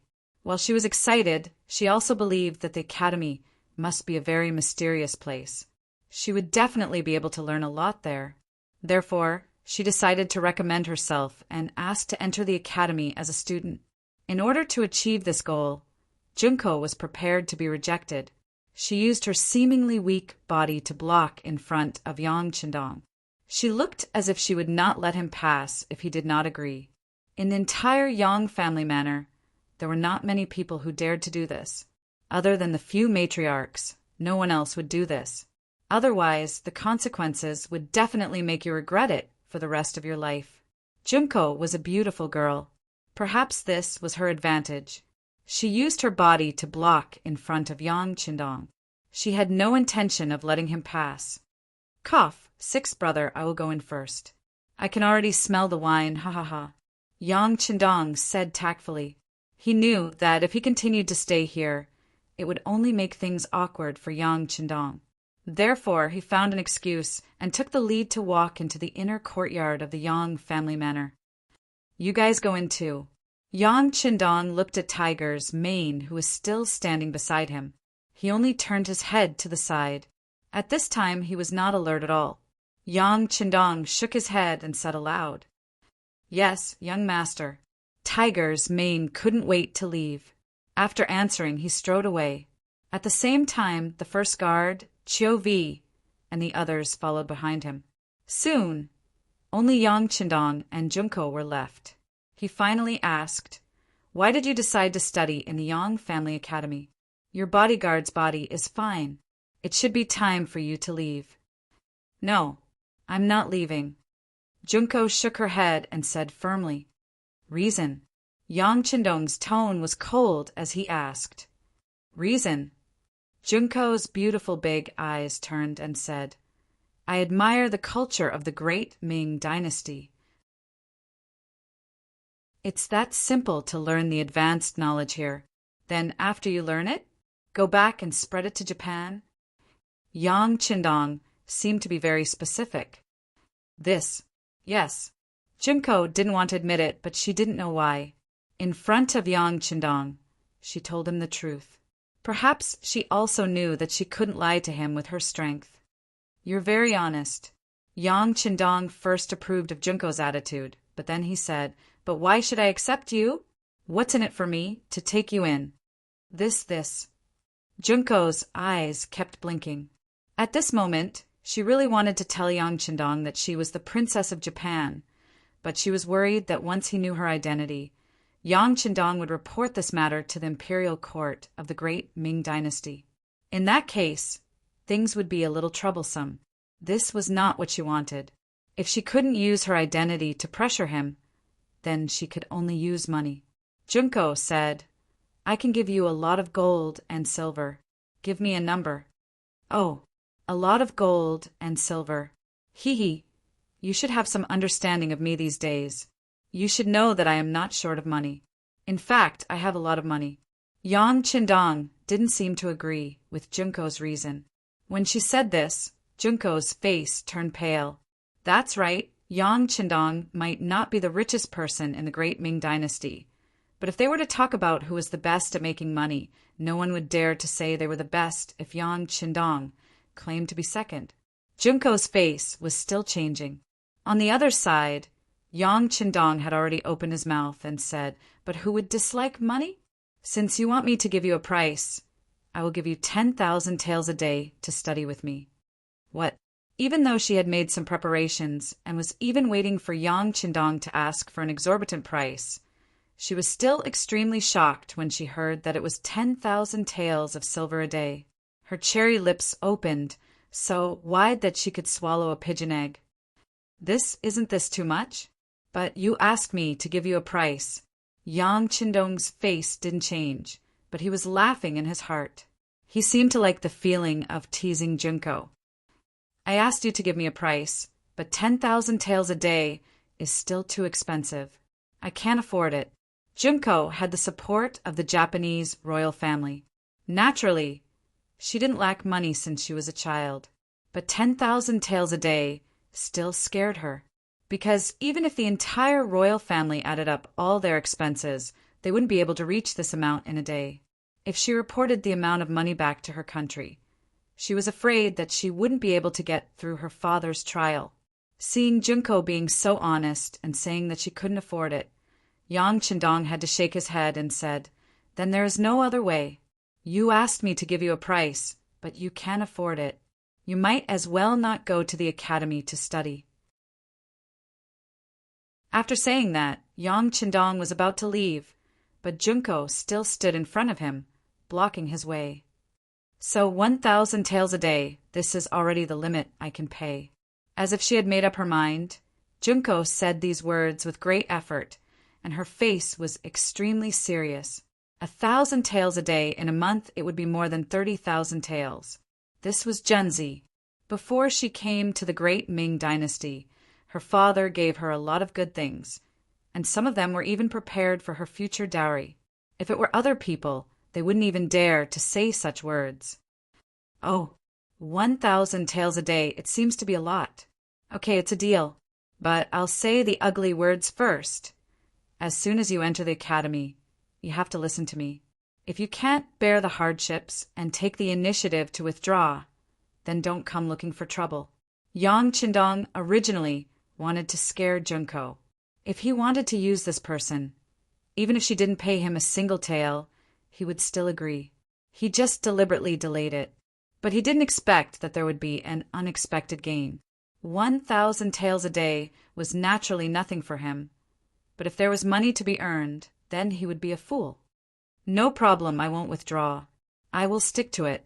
Thank you, Dong Shuai. Finally getting what she wanted. Junko's face was full of joy. She then turned around and walked away happily. She even seemed to be humming a famous Japanese song. Yang Qindong was a capable person, and a very capable one at that. If such a person could be used by the emperor, he would definitely become the most powerful arm. At this moment, if he stayed here, it meant that he had more opportunities to come into contact with Yang Qindong, and the possibility of recruiting him for his own use would naturally increase. Although Yang Qindong was already the loyal duke, and the hope was not great, at least there's hope, right?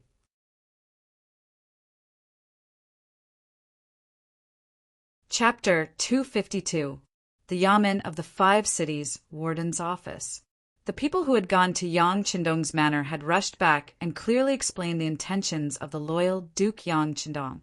Commander Sun Tong, who was on duty, said to Yu Xiong with a serious expression, "Young Master Yu, you have heard the matter. We are powerless to do anything. Please go back." Yu Xiong's expression was naturally somewhat ugly at this moment. He had thought that his grandfather was the current Minister of Justice, and that no one would dare to not give him face. In the past, he had also done some outrageous things, but in the end, nothing had happened. He had eaten and drank as he should. But today, after meeting Yang Qindong, everything had changed. The Five Cities Warden's office had actually spoken to him in such a state. It was clear that they did not want to interfere. Very good, Commander Sun, right? Your attitude of shirking responsibility is very bad. I will report this to your superior, and I will also tell my grandfather, Yu Xiong said with a fierce expression. He had thought that if he brought up his grandfather, Sun Tong would at least be nervous, if not afraid. But instead he stood there and did not even raise his eyes. On the contrary, he kindly advised him, "Young Master Yu, let me give you a piece of advice. You should first explain this matter to your grandfather before deciding what to do. Otherwise, if you carelessly do something and implicate your entire family, that would be really bad." Sun Tong was only advising him with good intentions. Of course, he did not want to offend the current Minister of Justice. But when Yu Xiong heard these words, his expression changed again and again. He felt that Sun Tong was clearly looking down on him, including his grandfather. He immediately flung his sleeves angrily and left. It could be seen that at this moment he was very angry. After leaving the yamen of the Five Cities Warden's office, Yu Xiong looked at the people walking on the street and swore in his heart that no matter what, he would get back at them today. Wasn't he just a loyal duke who had made some contributions? Although he had a title which Duke, Marquis, and Count really had great power, in the end, didn't the important officials control everything in the imperial court? Back then, no matter how awe-inspiring Zhang Fu was in the end, didn't he still have to tuck his tail between his legs and behave himself? This Yang Qindong had become a duke at such a young age, yet he didn't want to restrain himself. Instead, he wanted to go against him, so he had to let him know how powerful he was. He thought about how he had many friends in the capital, and he was also quite open-minded and had made friends with people from all walks of life. It shouldn't be a problem for him to teach Yang Qindong a lesson. At this moment, Yu Xiong wanted to kill. Although he did not say that he wanted to kill Yang Qindong, he decided to teach him a lesson and let him know who he could not afford to provoke. But he didn't even think about it. How could someone who could reach this position at the age of 20 be so easy to get along with? Was it appropriate to treat such an opponent as an ordinary playboy? Would it work? Yu Xiong quickly left the Five Cities Warden's office and appeared on a bustling street. "Here," he found a big gangster named Lu San. Black and white had existed in all eras. The only difference was which side was more powerful. Lu San was one of the representatives of black. This man had lived in the capital since he was a child, and because he was ruthless and brave enough to only recognize money and not people, he had managed to carve out a small world for himself, becoming a character in the nearby streets. It was rumored that this man had more than 100 subordinates and more than 1,000 ordinary subordinates. Yu Xiong came and sat face to face with Lu San at the table.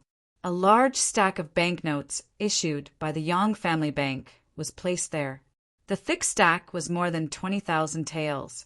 Looking at the money that was enough for him to risk his life for 2 to 3 years, Lu San's eyes were red. He was like a vicious tiger that had seen its prey and could not control himself. Teach a person a lesson, and this is all yours. Seeing Lu San's drooling appearance, Yu Xiong was much more confident. Okay, please tell me who it is.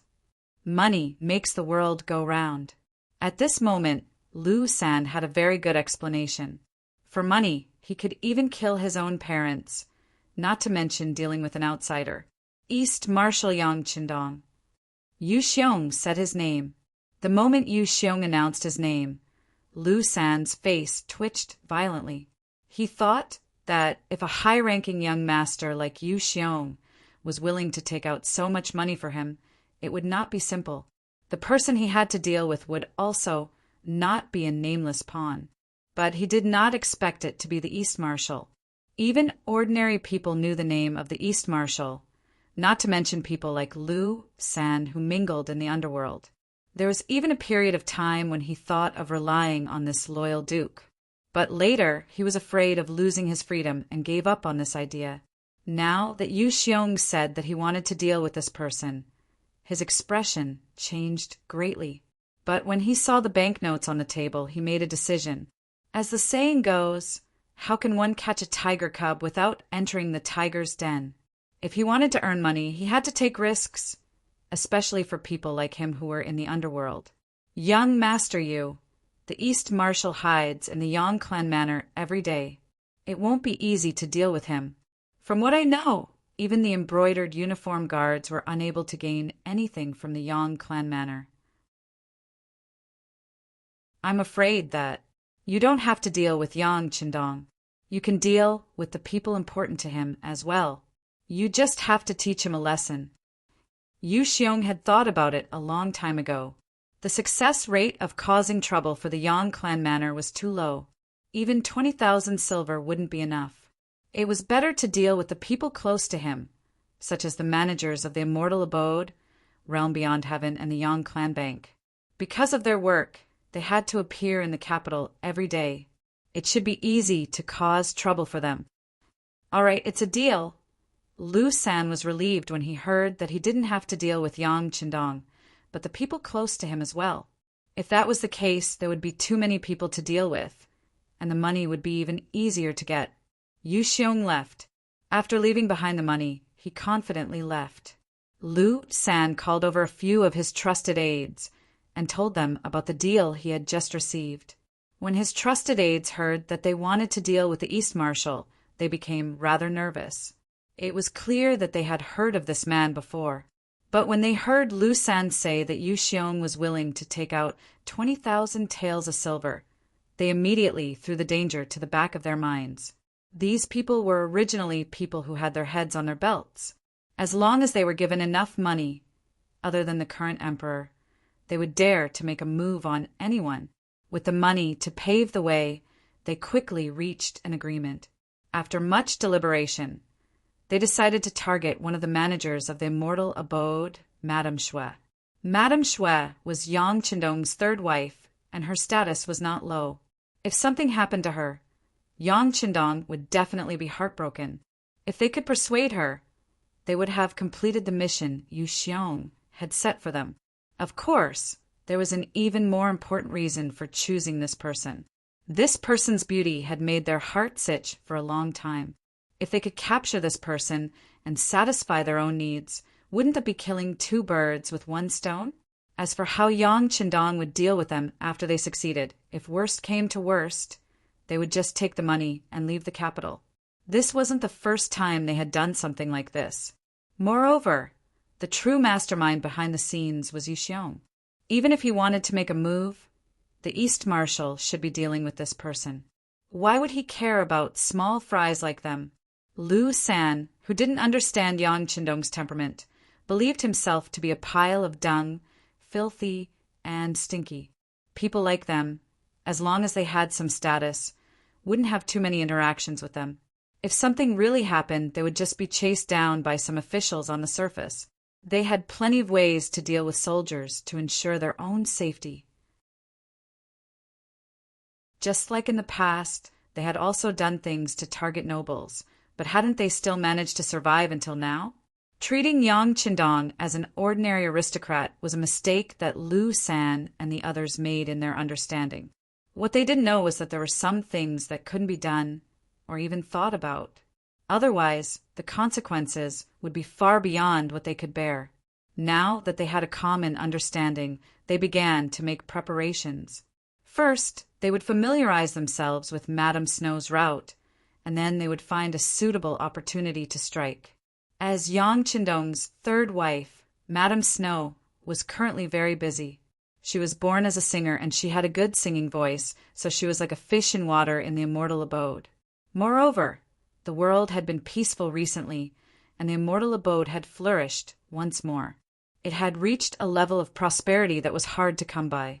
The play she and Madame Xiang had written about the war between the war god and the Walla had become even more popular. This success in her career only made Madame Snow love Yang Qindong even more. She would never forget who had given her all of this. For this reason, no matter how busy she was, she would always make a trip back to the Yang clan manor every 3 days just to see her beloved.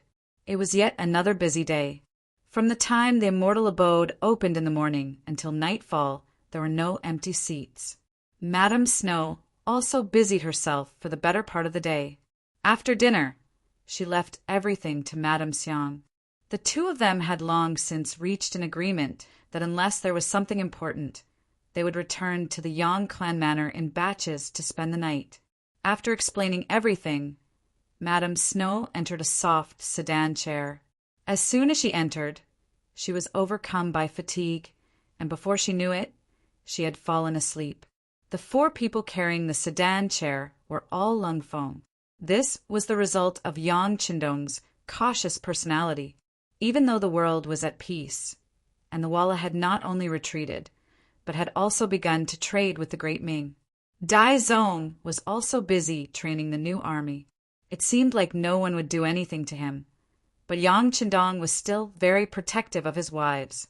He was well aware that there were some things that he couldn't afford to make a mistake, because a single mistake would leave him with lifelong regret.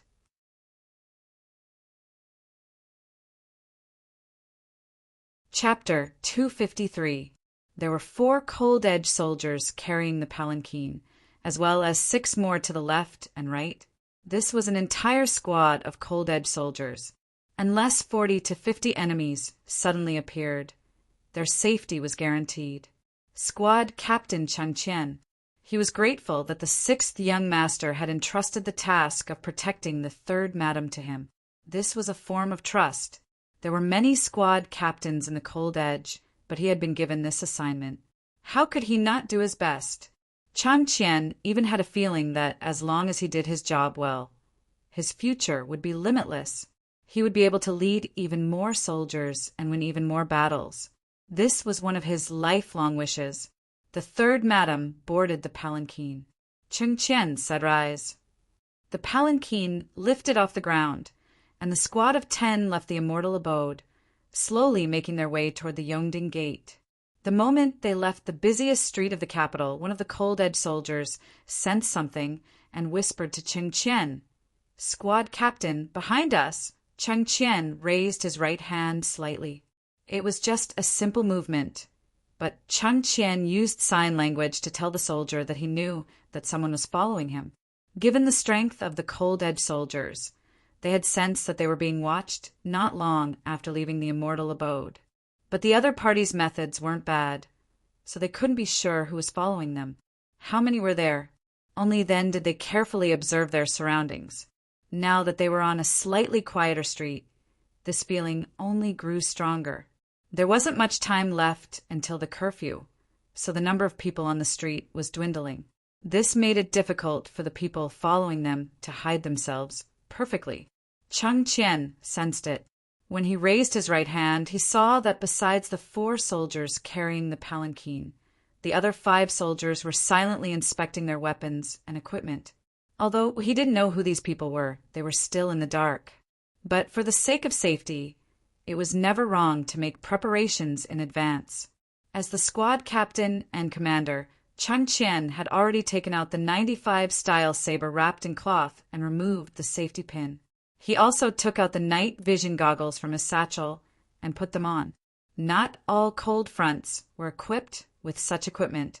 However, Chang Qian's squad was tasked with protecting the 3rd Madam. Due to the special nature of their mission, they were able to enjoy such treatment. As a result, they had a pair of extremely bright eyes in the dark, allowing them to see everything around them very clearly. It was precisely because they could see everything clearly that those who were following them in the dark had nowhere to hide. When he noticed that there were 4 or 5 people following him, Chang Qian's breathing quickened and his heartbeat quickened. He couldn't tell if he was excited or worried. They were excited because there was a battle to fight. Their hands had been itching for a while. Now that someone had delivered themselves to their doorstep, of course they would go on a killing spree. What he was worried about was that the 3rd Madam was in the sedan. If she lost even a strand of hair, he was afraid that it would be his fault. At that time, he would not have the face to face the 6th young master, and all his future would end today. Regardless of whether he was excited or nervous, after taking a few deep breaths, Chang Qian calmed his racing heartbeat and tried his best to maintain his best condition. At this moment, not only Chang Qian, but even the soldiers under his command were quickly making adjustments. During a great battle, one state of mind determined their success or failure. The more relaxed they were, the more they could unleash their strength to their normal level, or even to the extreme. This was proven during their training when they joined the cold front. While Chang Qian and the 5 soldiers were making preparations before the battle, the 4 cold front members carrying the sedan were also searching for a safe spot. The so-called safe spot was the best place to ensure the 3rd Madam's safety. For such a place, it was best to be in a corner. The more hidden it was, the better it was. Generally, a blind spot could reduce the number of points of attack. The best blind spot was when there were 3 walls and only one side would be attacked. Currently, the 4 of them were constantly searching in the dark night.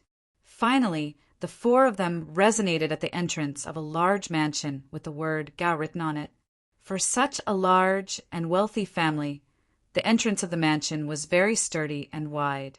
If they could hide here, the number of points of attack would be very small. After coming to a consensus, the 4 of them began to quicken their pace. Ching Qian and the other 5 also protected them as they quickly moved toward the Gao Mansion's entrance. Their sudden acceleration and abnormal behavior attracted the attention of the people who were secretly following them. This time, in order to hit the target with one strike, more than 20 people in the city were responsible for the follow-up work nearby. More than 30 people were lying in ambush on the only way to the Yang village outside the city. They had found the best place to fight. When there were open mountains all around, they believed that they could catch their target, Madame Snow. Whether it was because they had underestimated the enemy or because they were overconfident, after Lu Sen arranged everything, he took 2 of his trusted subordinates to a brothel and began to have fun. In his opinion, with such a delicate arrangement, Madame Snow would be captured easily. Perhaps it wouldn't be long before this fairy-like woman would appear beside his bed. Because of their carelessness, they did not go to the scene to give orders. When Chang Qian and the others suddenly changed their behavior, more than 20 people in charge of this part of the city were dumbfounded. They did not understand how the enemy had discovered them. They also did not know what to do next. Should they take action, wait and see, or wait for an opportunity? While these people were still at a loss, Chang Qian had already made the decision to fight back. He took the initiative to strike first to gain the upper hand. When the sedan came to the stone pillar beside the Gao mansion's entrance, the four Lung Feng who carried the sedan quickly took off the 95 style from their backs. Then they stood next to each other in the only blind spot where they could attack. They blocked the sedan as a human shield, just in case Madame Wei Sen was safe. When the four of them had finished all this, Chang Qian had already given the order to shoot. However, the first shot was not aimed at the enemy, but at the lanterns hanging high in the street. Bang! In such a quiet night, the gunshot was so clear and soul-shaking. With one shot, a lantern hanging high in the sky fell to the ground, making the place dark. Bang, bang, bang. Gunshots rang out one after another. One after another, lanterns fell from the sky, causing the street that was originally visible to the naked eye to suddenly plunge into darkness. It really made people feel like they could not even see their own fingers in front of them. Under the gunshots, the sparse crowd on the street was immediately agitated. They covered their ears and ran around like headless flies, trying to relieve the fear and dread in their hearts. In contrast, the assassins who were prepared to follow them did not run around in all directions. However, the sudden darkness still stunned them and caught them off guard. When their vision turned completely dark, their habit prevented them from regaining their vision in a short period of time. The only thing they could do was to stay put and wait for their retina to recover from the situation in front of them. However, it was at this moment that Chang Qian and the others made their move. With the help of the advanced night vision goggles, they immediately locked onto the people who were following them. Then they slowed down their breathing and exhaled slowly. After testing the direction of the wind, they focused their eyes and placed the index finger of their right hand on the trigger. Then they gently moved it. Spinning bullets flew out from the barrel of the gun. While the assassins were still waiting for their vision to recover, the bronze bullets accurately drilled into their bodies. Under the powerful lethality and accurate shooting, many of the assassins did not even know what was going on. They were either shot between their eyebrows or had their hearts pierced, causing them to fall to the ground. In just 10 breaths, 7 or 8 assassins were killed by a single shot. There were also 4 or 5 who were unlucky enough to move their bodies because they heard the gunshots and were not killed by a single shot. However, most of the bullets hit their bodies as well. It was just that the bullets did not hit the critical areas. This result caused many people to scream in pain. The sound of gunshots, shouts, running, and screams were incessant, creating a chaotic scene in the alley. Madame Shui, who was in the sedan, had already woken up. She instinctively wanted to lift the curtain and run out of the sedan. However, Yang Qindong's figure appeared in her mind, and she remembered what Lu Lang had told her. Remember, no matter who you are, once you encounter danger in the future, if you are outside, immediately lie down on the ground. If you are in the room, immediately find a safe place to hide. If you happen to be in the sedan, unless the guards let you go, you must not rush out. Also, try to lower your body as much as possible to reduce the chances of being hurt. Thinking of this, Madame Shui quickly squatted from her original sitting position. Then she listened to the gunshots outside and hoped that Lu Lang would appear soon. The gunshots outside were loud and abrupt in the quiet night. The soldiers of the warden's office, who were patrolling nearby, heard the gunshots and quickly rushed over. Some of the nearby brocade guards also drew their embroidered spring sabers and ran over. However, these people were far inferior to the members of the Cold Front who were guarding the streets of the Immortal Abode, Sky Beyond, and Yang Family's Bank when they heard the first gunshot. Battalion Commander Wu Sheng was squatting in the courtyard, practicing the basics of stabilizing his lower body. However, when he heard the first gunshot, his camouflage jacket was already in his hand. Then he heard the faint sound of gunshots. He whistled, and a platoon of 30 Cold Front members quickly gathered.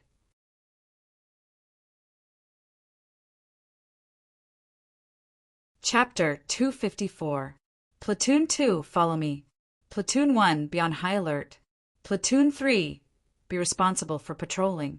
If you notice any dangerous people approaching, you can shoot to kill if the warning is ineffective. While he was giving the order, Wu Sheng had already rushed out of the courtyard with 30 soldiers, following the sound of the gunshots. However, no matter which group it was, no matter how fast they could not be faster than the assassins that had already surrounded the street. The sudden gunshot had indeed caused them quite a bit of damage, and they were even knocked dizzy. However, they did not forget what their mission was. Even with the sound of gunshots, it did not stop them from approaching the palanquin. This was also thanks to the darkness of the night. If it was during the day, they would not have the courage to approach the palanquin when they saw how tragically their companions died and how accurate the firearms were. It was because of the cover of the night that they thought their opponents were only using firearms that were not accurate and did not have much power. This was why they had the courage to approach the palanquin. With the help of the night vision goggles, Cheng Qian and the others continuously shot the assassins in black on the street. 1, 2, 3, 4. Soon, the street was filled with corpses. The smell of blood began to spread rapidly in the air, rushing into people's nostrils. It was so stimulating. In front of the 95 style, not a single assassin could get within 30 steps of the palanquin. They did not even have the chance to make a move before they died on the ground. Even when they died, they could not close their eyes. Without finding out the cause of their deaths, they could not close their eyes in peace. The assassins seemed to have been killed and there was no movement. However, Cheng Qian did not have the slightest intention of letting down his guard. Fire a red signal flare and explain the situation to the outside. At the same time, everyone stay in place and be alert. If you notice any danger, don't hesitate. Don't be afraid of wasting bullets. A red signal flare rose up following the order. It was so dazzling and eye-catching in the dark night. Even the hidden sentries in Yangjia village that were 15 miles away could see it clearly. Seeing that it was a red signal flare, the sentry immediately sent a signal to another sentry not far away. Soon, Yang Qindong in the Yang family manor received the news. During the day, he taught the students numbers in the Ming dynasty. It was also known as arithmetic. When the numbers 1, 2, 3, 4, 5 appeared, it made the 100 students feel strange and curious. In fact, such numbers had appeared before, but because there was a kind of number called Swanchu, at that time it was more convenient to write, so Arabic numbers were not popularized in our country in time. Now that it was taken out by Yang Qindong, everyone was curious as to how it could be calculated in such a way. However, when the multiplication formula was read out, everyone was shocked. It turned out that arithmetic could have such a pattern and be so simple. For a moment, everyone was shocked. Hu Yan, Qiao Yin, and the others who were listening from the side were also shocked by this method. For a moment, everyone's mood to learn was very high. At the end of the day, Yang Qindong's mouth was a little dry from all the teaching. Not long after class ended, he heard a subordinate report that a red signal flare had flashed in the capital. According to the agreement, a red signal flare meant that there was danger, but it had basically been resolved. When there were only 2 flare, it meant that there was a need for backup. When there were 3 flare, it meant that there was an emergency. But even though he knew the significance of a red signal flare, Yang Qindong was still a little nervous. He did not know who was going to attack his faction. Thinking that there was nothing wrong with being careful, he immediately gathered a platoon of cold front soldiers, brought along Tiger's Mane, Beta Persei, and Chiu V's first guard squad, and rushed to the capital. After he left, the Yang family manor was also quickly placed under martial law.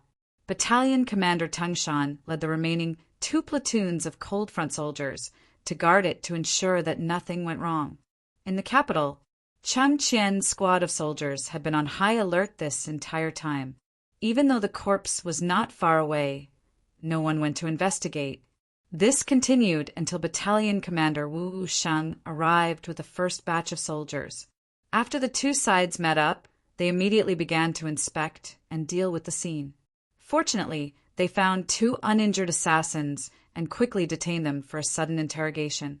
But just as this was done, the embroidered uniform guards and the 5 cities warden's office arrived. Just as they were about to approach the scene, they received a warning from Battalion Commander Wu Sheng. Those who have come, listen up. I don't care who you are. Which yamen do you belong to? This place has already been sealed off. No one is allowed to approach. Otherwise, don't blame the bullets for not having eyes.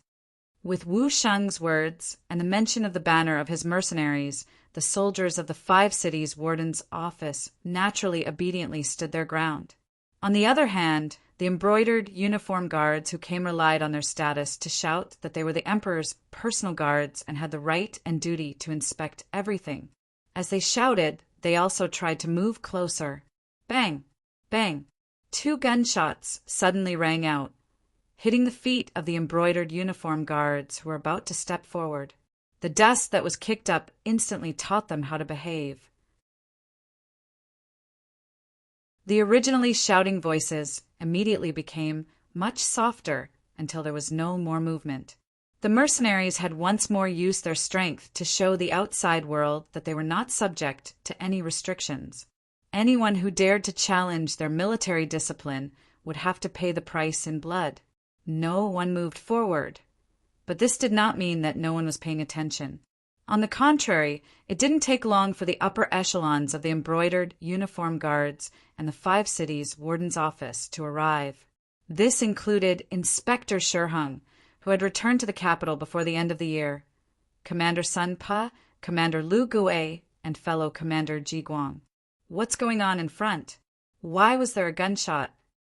As soon as Shiheng appeared, he asked arrogantly.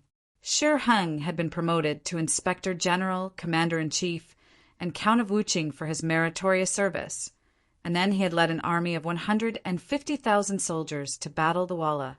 But because he had been too careless, he had been schemed against and lost the battle. If not for Yang Qindong's timely intervention, the capital would have been lost.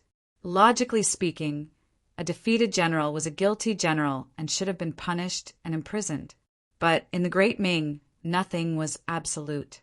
Meritorious officials could not receive substantial rewards, while guilty officials could rise to the heavens in a single step. This was a characteristic of the time. In the Great Ming, a person's meritorious service was not determined by how capable they were. In the end, it depended on whether they obeyed the emperor and obeyed imperial authority. Shiheng originally had the merit of being the emperor. This time, after he came back, he spent a lot of money and even bribed Jining. In addition, when he saw Zhu Qiyu, the Daizong, he was in pain with snot and tears. He said that he was loyal to the emperor and would listen to the emperor's orders. He was willing to do anything for the emperor. After a few maneuvers, Zhu Qiyu was truly moved. Not only was he not punished, but he was also reinstated to the position of military governor. He was even given the important task of rebuilding the army with Jining. He was promoted from his original position of Count Wuqing to Marquis Wuqing. Zhu Qiyu's intentions were extremely clear. He wanted to promote Shiheng and restrict Yang Qindong's influence in the army. Regaining the emperor's trust and wielding great power made Shiheng feel like he didn't know the immensity of heaven and earth. As soon as he arrived, he began to speak as if he were the master of this place. In response to Shiheng's behavior, the subordinates all lowered their heads in silence. These people had been in the capital for a long time, and many of them had even witnessed the battle between the mercenaries and the Walla. Naturally, they knew how powerful these people were. It was precisely because they knew that they didn't have the courage to provoke them. Seeing that no one answered his question, Shiheng's expression turned ugly. What's the matter? No one answered, right? Very well. After this matter is over, you don't have to work anymore. You'll all be dismissed. Is Sun Tong's command department here? Go and see what's going on. Sun Tong, who was called out, had a bitter expression. He had already known from the soldiers that this was a mercenary army doing something. He had a very clear impression of these people, and, of course, he knew that they were not to be trifled with. Therefore, when he heard Shi Hung call out his name, he carefully moved closer to him and muttered, "Sir Inspector, this is a mercenary army doing something. It's not good for us to interfere too much." "What mercenary army doing?" "It's not good for us to interfere too much." "Isn't this the capital of the great Ming dynasty?" "Humph. Since you're so cowardly, I think you don't have to work anymore." "Forget it. I'll go take a look myself." "Men, clear the way. If anyone dares to block my way, arrest them as well," Shi Hung said nonchalantly, treating Sun Tong's good intentions as nothing more than ill intent. After Shi Hung gave the order, the soldiers he brought opened the path and walked toward the center of the battlefield with great fanfare. Not far away, LV Gue and Ji Guang saw all this, but neither of them had any intention of reminding them. Since someone wanted to clear the path, they could just let him do it. It was also a good opportunity to see if these mercenaries really dared to provoke anyone and not give face to anyone.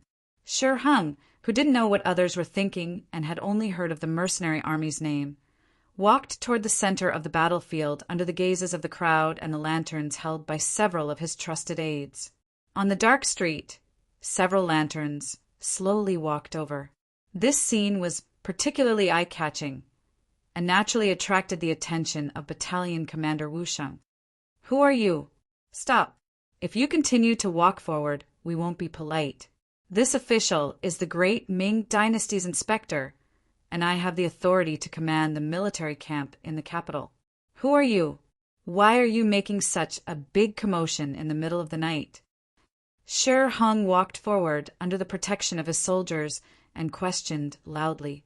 Based on his experience, it was very easy to intimidate others with this kind of momentum and make the opponent feel afraid.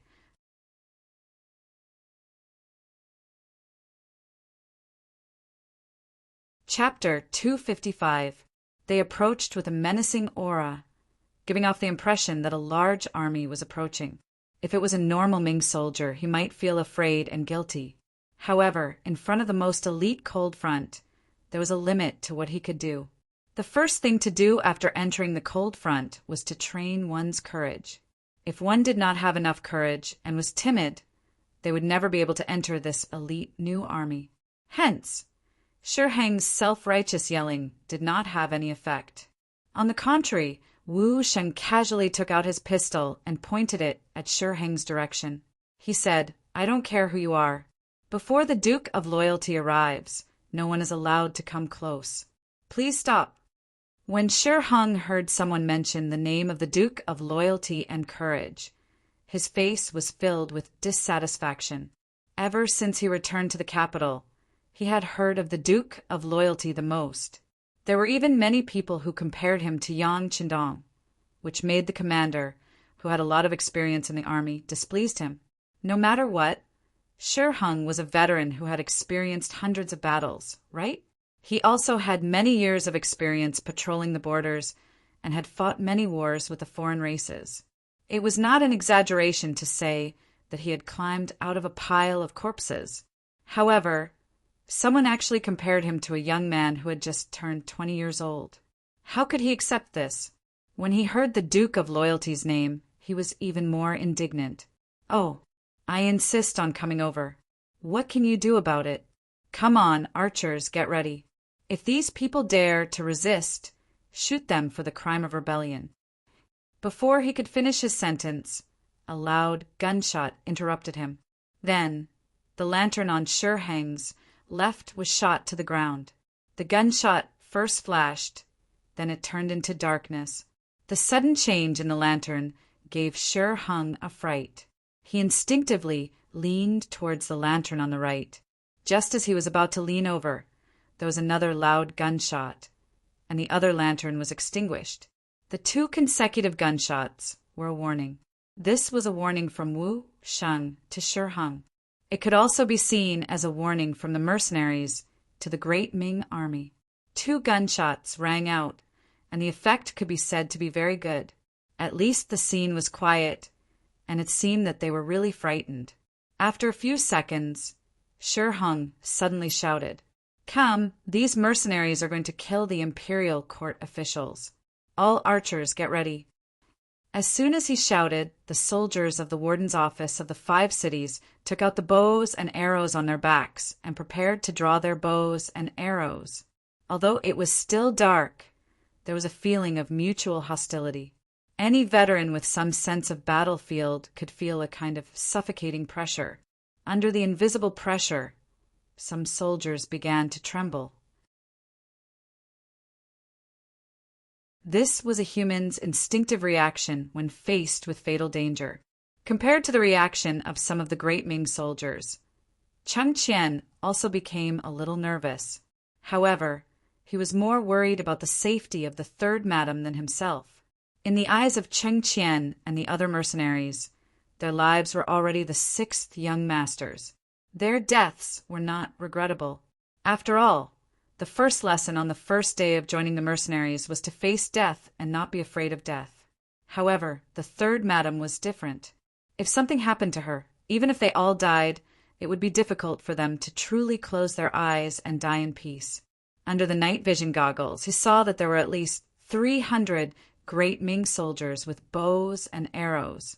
He imagined that when these arrows came from a distance, he and the other mercenaries would not be able to survive. Then, no one would be able to protect the 3rd madam. For the first time, Wu Sheng lowered his head and said, "The 3rd madam of the Loyal Guild is in the sedan. If she is hurt, have you thought about what the Loyal Guild will do?" Cheng Qian's voice was very loud and seemed to be clearer in the darkness. When it reached the Ming army, the expressions of Elvi Gui, Ji Guang, Sun Tong, and the others changed drastically. They had all dealt with Yang Qindong and even tried his methods. Although this duke was young, his methods were really terrifying. If they really pushed him to the edge, they were afraid that no one present would be able to get away with it. No one would have a good ending.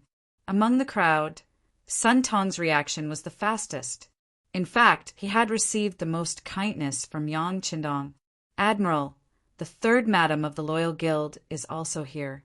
It's better not to shoot arrows casually. Once innocent people are hurt, the consequences will be serious." "What consequences will there be?" Shi Hung, who had already shot the arrow on the bow, responded coldly. "Even if the 3rd madam of the Loyal Guild is here, she will be sacrificing herself for the country. I think the Loyal Guild will understand." Shi Hang's meaning was very simple. He wanted to use the excuse of disturbing the Ming army to deal with the mercenaries and destroy their prestige. As for the so-called 3rd madam of the Loyal Guild, they could only blame it on their bad luck. He really wanted to see what the young Yang Qindong would do after such a thing happened. Could it be that he really dared to do anything to him, the great Ming dynasty's admiral? This duke doesn't understand. As soon as Shi Hang's voice fell, another loud voice sounded. Then countless lights suddenly shot from afar and shone directly on the bodies of the great Ming dynasty soldiers. Shi Hung, who was hiding among them, had nowhere to hide. At this critical moment, Yang Qindong finally arrived. As soon as he arrived, he heard Shi Hang's words and immediately replied angrily. Along with this voice, 10 members of the 1st Guard Squad and 30 members of the Lung Feng Squad took out their military flashlights and shone them forward. The military flashlights in the large warehouse were piled up. Yang Qindong had entered and exited the warehouse several times and equipped everyone with this kind of advanced treasure. Now that the light flashed, the electric light that could clearly illuminate 100 meters away caused all the Ming army and the embroidered uniform guards to fall into a place where they had nowhere to hide. Under the strong light, Shi Hung couldn't help but squint his eyes. He was even more shocked. He couldn't understand what kind of advanced weapon this was. How could it illuminate the night as if it was daytime? Most importantly, in such an environment, his body was exposed to the advanced firearms of the mercenaries. Didn't this mean that if they wanted to shoot him to death, they could easily find him and execute him? At this moment, Shi Hung had an extremely bad feeling in his heart. Shi Hung didn't know that even without the strong light, he was still in the sights of the Lung Feng squad. However, Yang Qindong still chose to do this as a serious warning. As soon as the strong light appeared, the first to panic were the great Ming soldiers who were holding strong bows. They thought that they could luckily shoot arrows in the dark. But now they were clearly seen by others. How would they dare to move? This caused all the Ming army to become very obedient when Yang Qindong appeared. Taking advantage of this pressure, Yang Qindong strode forward and arrived at the juncture between the two armies. His cold gaze swept over the people who had just arrived. Suddenly he roared, "Are you crazy? Don't you know that these are mercenaries?" Yang Qindong's question made many Ming soldiers lower their heads. They couldn't answer this question. Even Lu Gui, Ji Guang, Sun Tong, and the others lowered their heads. They didn't want to answer this question. Or rather, they didn't want to face the Duke of Loyalty and Yang Qindong.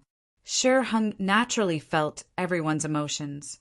However, at this moment, he absolutely couldn't lower his head.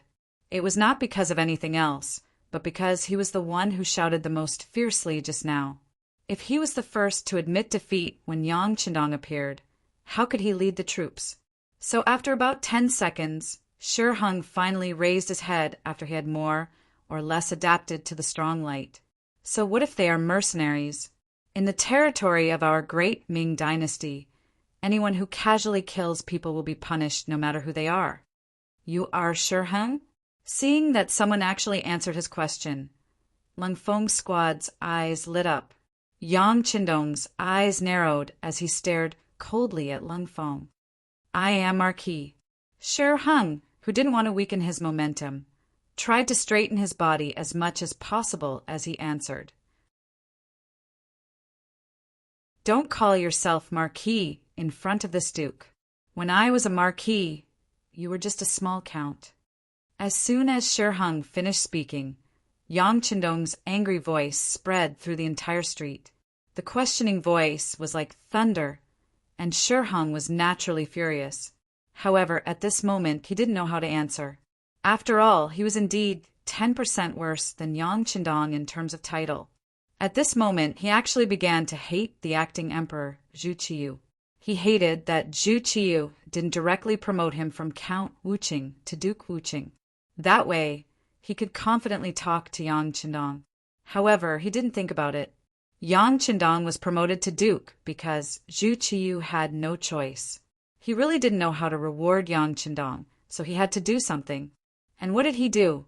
What contribution did he make? Shi Hung still had an unconvinced expression on his face. When he was still sulking, Yang Qindong spoke again. "Just now you said that, so what if they are mercenaries? Then let me ask you, if there were no mercenaries, who would resist the Walla's army? Without the mercenaries, the capital would have already been taken over by someone else.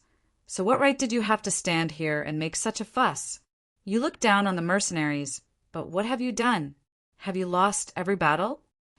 Under the angry questioning, Shi Hung only felt his face burning. He wanted to refute something, but he found that it seemed that he was powerless to say anything. Yang Qindong, after angrily scolding Shi Hung until he couldn't say a word, seemed to be still angry. He followed the strong light and looked at L.V. Gui, Ji Guang, Sun Tong, and the great Ming soldiers. He asked, "Shi Hung is a defeated general. During the battle to protect the capital, he didn't know where he escaped to. It's normal that he isn't familiar with the situation. But what about you? You all experienced that battle. So how could you not know the power of the mercenaries? Have you thought about it? If they were injured because of this, once the leader of the mercenaries asks, how would I answer? If we don't respond well, the mercenaries will become enemies with the great Ming. Who can stop them? Ah."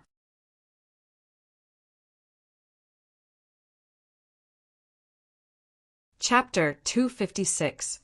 And Eugenie guards, don't you like to join in the fun? Do you like to watch the fun? You clearly know that this Duke's third madam is here. but you didn't say anything. Do you want the previous incident to happen again?" In anger, Yang Qindong said threatening words. As for the previous incident, it was naturally referring to the eunuch who claimed to be his duke and clashed with Yang Qindong's title of duke. Later, when the reminder was to no avail, more than 10 eunuchs and stewards were threatened in one night and almost lost their lives. After that incident, no eunuch called himself master anymore. Even if they had to call him master, they had to call themselves master. Now, Yang Qindong mentioned this incident. It was obvious that he intended to admit that he arranged for someone to do that. But with such an admission, LV Gui did not dare to question him. On the contrary, he hurriedly lowered his head. He, who had experienced Yang Qindong's power more than once, naturally knew the serious consequences of angering him. As soon as Yang Qindong appeared, he first reprimanded Shi Hong. Then LV Gui, Ji Guang, and Sun Tong did not run away. Even the soldiers of the great Ming dynasty lowered their heads in shame. With such momentum, there was no need to continue the war. The winner had already been decided. Under the angry reprimand, no one dared to confront him. Yang Qindong seemed to be less angry. He turned around and walked to the side of the soft sedan. As soon as he opened the curtain, Madame Snow, who was wearing a brocade robe, plunged into Yang Qindong's arms and shouted, "Lu Lang, I'm scared. I almost couldn't see you again. Don't be afraid. With Lu Lang here, no one will dare to bully you." Yang Qindong reached out and patted Madame Snow's back. He looked at Ching Qian and said, "Tell me, what's going on?" "Master, it's like this." In order not to expose his relationship with Yang Qindong in front of outsiders, Chang Qian did not call him the 6th young master directly. Instead, he called him master. "Tonight, we'll send 3rd Madam back to Yang Manor." From Chang Qian's mouth, he recounted everything that happened that night from beginning to end. From these words, everyone finally understood what had happened and why the mercenaries had opened fire in the city. At the end of his speech, Chang Qian pointed to the ground and said, "Duke, all the bodies of the killers are here. There are still 2 survivors. They just confessed that they are the subordinates of Lu San, a scoundrel in the city. They were ordered by their boss to cause trouble for 3rd Madam. Lu San." Yang Qindong repeated the name, his eyes filled with murderous intent. He then turned his head abruptly and looked at Lu Gui, Sun Tong, and the others, saying, "Everyone should have heard very clearly what's going on. Next, will you be the one to capture this person, or will I be the one to do it?" "We'll do it." Capturing criminals is one of the responsibilities of the embroidered uniform guards, Lu Gui quickly said. Lu Gui hurriedly interjected. He didn't dare to leave the task of capturing people in the city to the mercenaries. If they really were to do it, the gunshots on the streets would inevitably injure the innocent. When the time came, the capital would fall into chaos, and he wouldn't be able to bear the responsibility for the crime. "Yes, we'll do it. The warden's office of the 5 cities will fully cooperate with the embroidered uniform guards." Sun Tong also quickly expressed his position. Shi Hong, on the other hand, had been standing to the side. It was as if he had become an outsider as he watched Yang Qindong give orders. "Well, I'll leave it to you. If you can't catch Lu San or catch a dead person, I'm afraid you'll have to report that the mercenaries were almost killed. At that time, if anything happens, you'll have to deal with it yourself." After explaining the seriousness of the matter, Yang Qindong turned and left, carrying Madame Shui. Under the protection of the others, Yang Qindong left, but the matter was far from over. The embroidered uniform guards and the warden's office of the 5 cities immediately took action. For someone like Lu San, who had a criminal record, it was not difficult to find him. An hour later, Lu San, who was waiting for news in the red light district, was caught. Yang Qindong personally sent Madame Shui to his luxurious carriage and rushed back to the Yang village with a large group of people. Hu Yan and Qiao Yin had been waiting in the village for a long time. When they saw that Madame Shui was safe and sound, they breathed a sigh of relief. Young master. In the courtyard of the inner courtyard, Yang Sen had already knelt on the ground. The Security Bureau had not noticed Lu San's sudden action at all, which was a dereliction of duty. Fortunately, Madame Shui was fine. Otherwise, Yang Sen really did not know how to face the young master. Yang Qindong, wearing a cotton cloak, came to the courtyard and stood in front of Yang San with a cold and stern face. Yang San was obviously angry, which made him feel even more at a loss and lower his head. Tiger's Mane and Beta, Persei, stood on either side of Yang Qindong. They wanted to say something for Yang San, but before they understood the young master's meaning, they did not speak. The tense and depressing atmosphere lasted for a while. When Yang Sen could not help trembling because of the pressure, Yang Qindong finally said, "Try to control as many forces as possible. This kind of thing will not be allowed to happen again. As for how much money you need, just write a report." Yang Qindong's voice contained no emotion. Madame Shui had almost had an accident. It was impossible to say that he was not worried, but it was also impossible to blame the Security Bureau. After all, the capital was too big and there were too many people. How could they be aware of everything? The only thing they could do now was to constantly increase the strength of the guards and strengthen the strength of the Security Bureau. With enough money, they should be able to take some precautions. Yang Sen had been kneeling on the ground. It was not until Yang Qindong left that he slowly stood up. Tiger's Mane, who stayed on the side, stepped forward and comforted the subordinate. "Don't blame the young master for being angry. Madame Shui almost had an accident this time. Anyone would not be able to bear it. I know. The young master has been very kind." Yang Sen nodded heavily. Of course, he did not blame the young master. He had thought that after such an incident he would not be able to keep his position and might even be kicked out of the family. However, the young master still gave him a chance. As the saying went, a gentleman would die for his bosom friend. Even though Yang San's life had long been the young master's, this belief became even more firm. Not to mention how angry Yang Qindong was in the Yang manor. After Lu San was captured in the capital, he did not even last a night.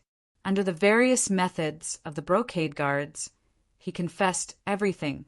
He directly said that Yu Xiong had spent 50,000 taels of silver to hire him to make trouble for the Duke of Loyalty. Yu Xiong was the mastermind behind the scenes. Once the result was out, someone sent the news to the palace, someone sent the news to the Yang manor, and someone sent the news to the Yu manor. Imperial City, Imperial Palace. Last night's incident had already been reported to the emperor. The acting emperor, Zhu Qiyu, had already learned the whole story from Jining and Shi Heng. Zhu Qiyu did not comment on the fact that Yu Xiong wanted to make trouble for Yang Qindong. There were always some people in the world who were incomparably daring. Even he couldn't help but want to curse them for seeking death. But on the other hand, the fact that the mercenaries had killed people in the city truly displeased him. This was the capital of the great Ming dynasty, at the foot of the imperial city. The mercenaries had brazenly killed people on the streets. When had they ever cared about what other people thought? Who had given them the authority to enforce the law? But Zhu Qiyu had no choice but to suppress his anger. After all, he had long ago known of the strength of the mercenaries. Walla had not been a match for them, so how could he be a match for them now? He was the emperor, the sovereign of the 9 and 5, but in his own territory, there are things that he could not interfere in. He felt incredibly vexed. "Sirs, tell me what you think."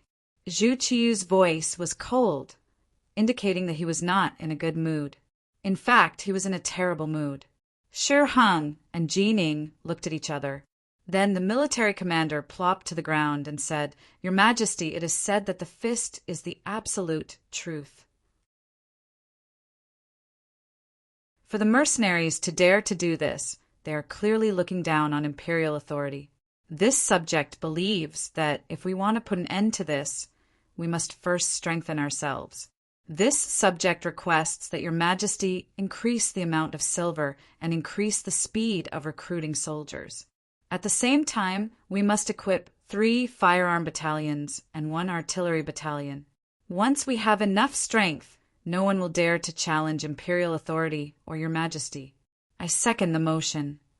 Jean Ying also knelt on the ground and voiced her support for Jining. As Zhu Qiyu's most trusted subjects, the two of them were well aware of their positions. Only when the emperor's authority was strong enough would their authority be secure.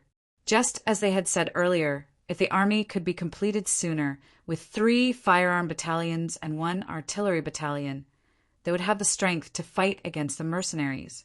When the time came, if they really wanted to attack, once the cannons were fired, the entire place would be razed to the ground. At that time, who would dare to look down on them and the emperor? That's right, my dear subject, you are right. The fist is the absolute truth. How about this? I will immediately increase the amount by 2 million taels of silver to expand the army. Zhu Qiyu nodded repeatedly, looking as if he had been persuaded by Shi Heng's words. Hearing that it was only 2 million taels of silver, Shi Heng was a little unwilling. This amount of silver was enough to build a normal army, but this time they were building 3 firearm battalions and 1 artillery battalion. That was definitely an act of burning silver. 2 million taels was really not enough. Just as Shi Heng was about to raise his head and say something, he heard Jin Ying's quiet reminder. Lord Shi, don't go too far. Some things need to be discussed at length.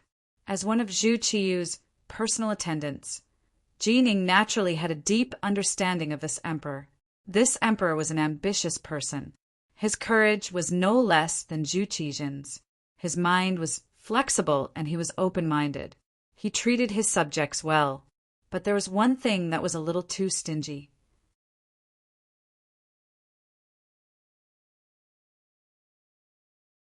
Chapter 257. Of course, this also had a lot to do with the fact that the National Treasury had only recently been paying out and not coming in. This time, taking out 2 million at once was already the limit. If Shi Heng made another request, not only would he not increase it, but it was also uncertain if the 2 million would even arrive. Shi Heng, who was about to say that the silver was too little, immediately shut his mouth when he heard Jin Ying's suggestion. He kowtowed to the ground and said, "Thank you, your majesty. This subject will immediately go and build a new army. I believe that it won't be long before the great Ming's army returns to its former glory." Very good. Hearing Shi Heng's promise, Zhu Qiyu's face finally revealed a trace of a smile. As long as he had a strong army, he wouldn't have to rely on or fear anyone. He could defeat Yingzong and unify the great Ming. He wouldn't have to worry about the expressions of the mercenaries. Just as Zhu Qiyu's face was filled with yearning, the eunuch on duty outside the door walked in and said in a sharp voice, "Reporting to your majesty, Minister Yu of the Ministry of Justice requests an audience." "Yu Shiyue, what is he doing here?" Hearing this, Zhu Qiyu, who still didn't understand what was going on, was at a loss.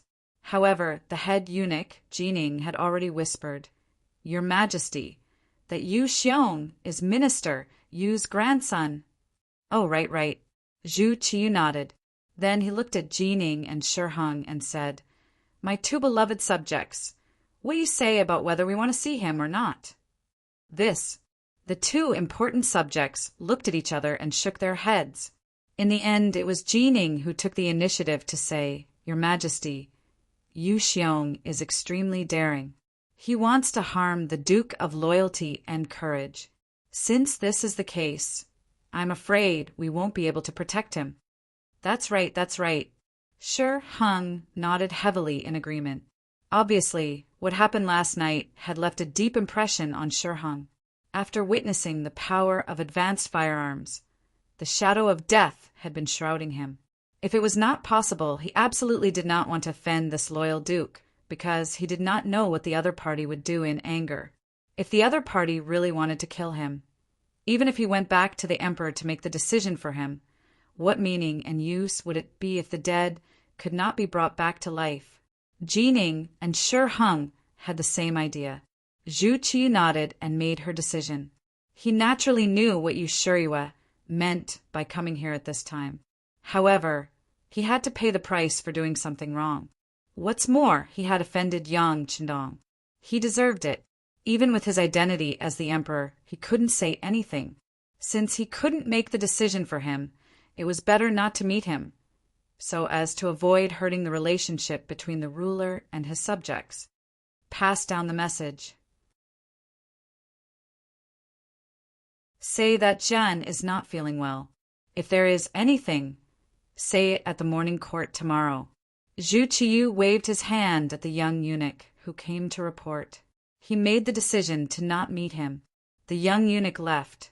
Yu Shuriwa, who was waiting outside the palace, heard the emperor's words and sighed deeply. Then he shook his head and slowly turned to leave. His grandson was extremely daring. He had actually taken the initiative to find trouble with the loyal duke. After learning of the matter, Yu Shuriwa knew that things were not good. His first reaction was to see the emperor and plead for leniency. He thought that no matter what, he was an old official and an important official.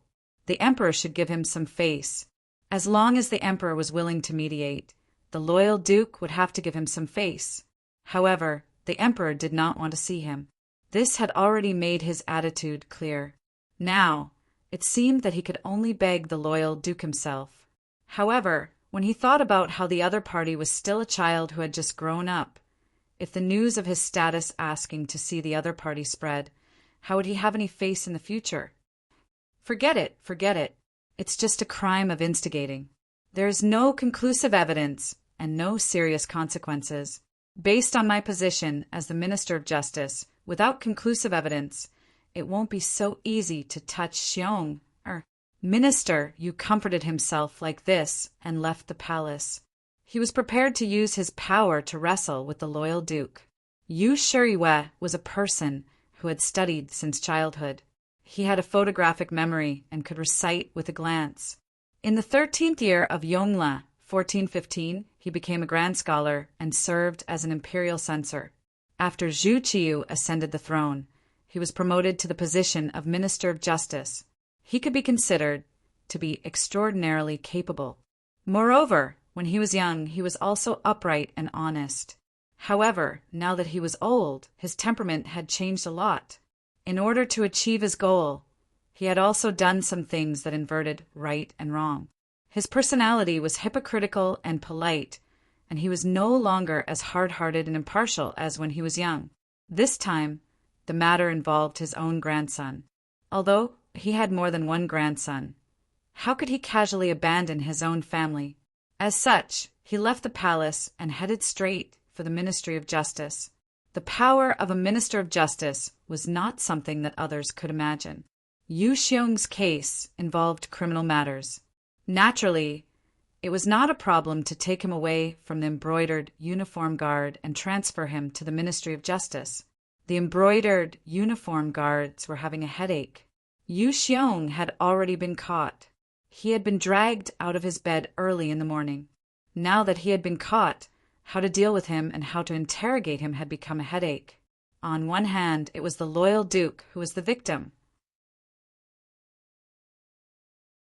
On the other hand, it was the old Minister of Justice. It seemed that no matter what they did, it would be easy to offend them. It was at this moment that a document from the Ministry of Justice arrived, requesting that the suspect, Yu Xiong, be sent to the Ministry of Justice for interrogation.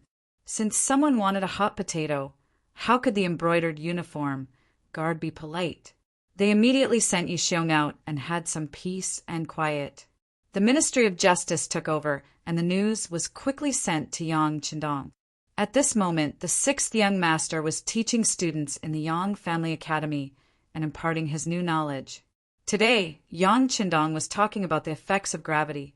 He was teaching everyone that everything could be explained scientifically. Just as the lecture was in full swing and everyone was listening with great interest, Tiger's Mane came and whispered something in Yang Qindong's ear. Got it. Yang Qindong nodded, and a faint smile appeared on his face. Then he turned to the 101 students and said, "Today's lesson will end here. Everyone go back and review. If there's anything you don't understand, you can ask me tomorrow. Let's study by ourselves." Under the respectful gazes of all the students, Yang Qindong left the academy. Outside the door, the head of the security bureau, Yang San, was already waiting. What happened? Yang Qindong took a wet towel and wiped his hands as he asked Yang San. "Young master, Yu Xiong was arrested early in the morning. Yu Shuriwa went to the palace, but the emperor did not see him. However, after returning to the Ministry of Justice, he ordered people to take his grandson from the embroidered uniform guard to the Ministry of Justice and protect him. Because the people protecting him are all his trusted subordinates. They don't know what happened. However, it can be seen that they have no intention of compromising and are still holding on to hope." Yang Sen explained everything he knew to Yang Qindong and then stood respectfully to the side. His job was only to tell the truth. As for the specific decisions, it was up to the young master to make the decision. "Oh, haha, this minister you wants to compete with this young master." Yang Qindong was not surprised at all. On the contrary, he chuckled. However, the smile quickly disappeared. "Did you find the person I asked you to find?" The so-called looking for someone referred to how Yu Xiong had forced her husband to write a letter of separation in order to protect himself in a foreign land in order to get a woman. A few days ago, when Yang Qindong met with Yu Xiong, he arranged for the security bureau to search for Yu Xiong. There should be news by now. We found him.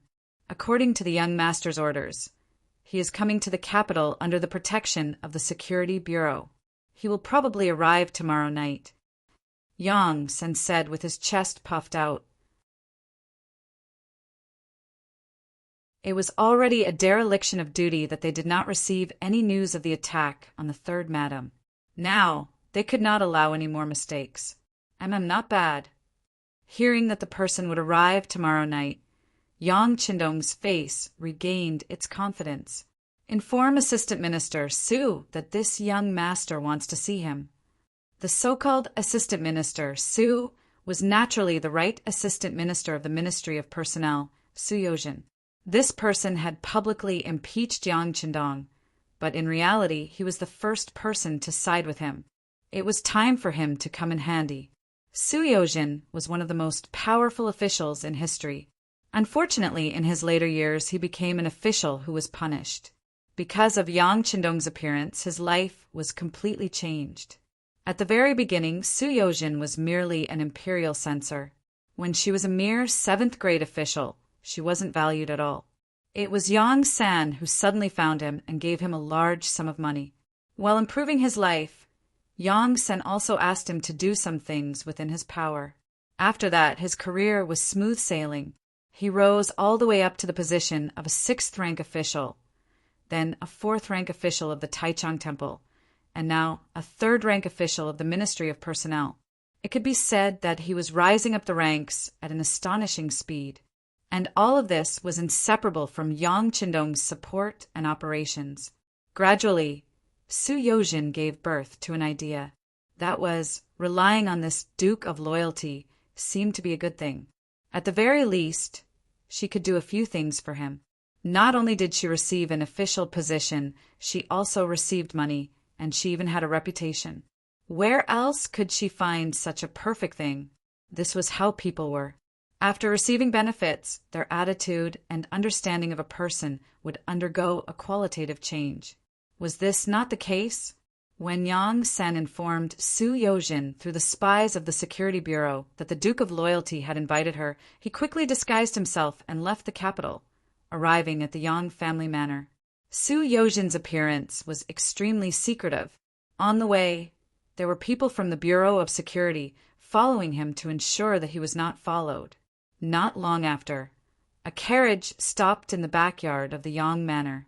Su Yojin, dressed in a black robe and a bamboo hat, stepped out of the carriage. You're tuning in to the Thunder Spear YouTube channel. Don't forget to subscribe and join us on this journey to catch the most captivating stories.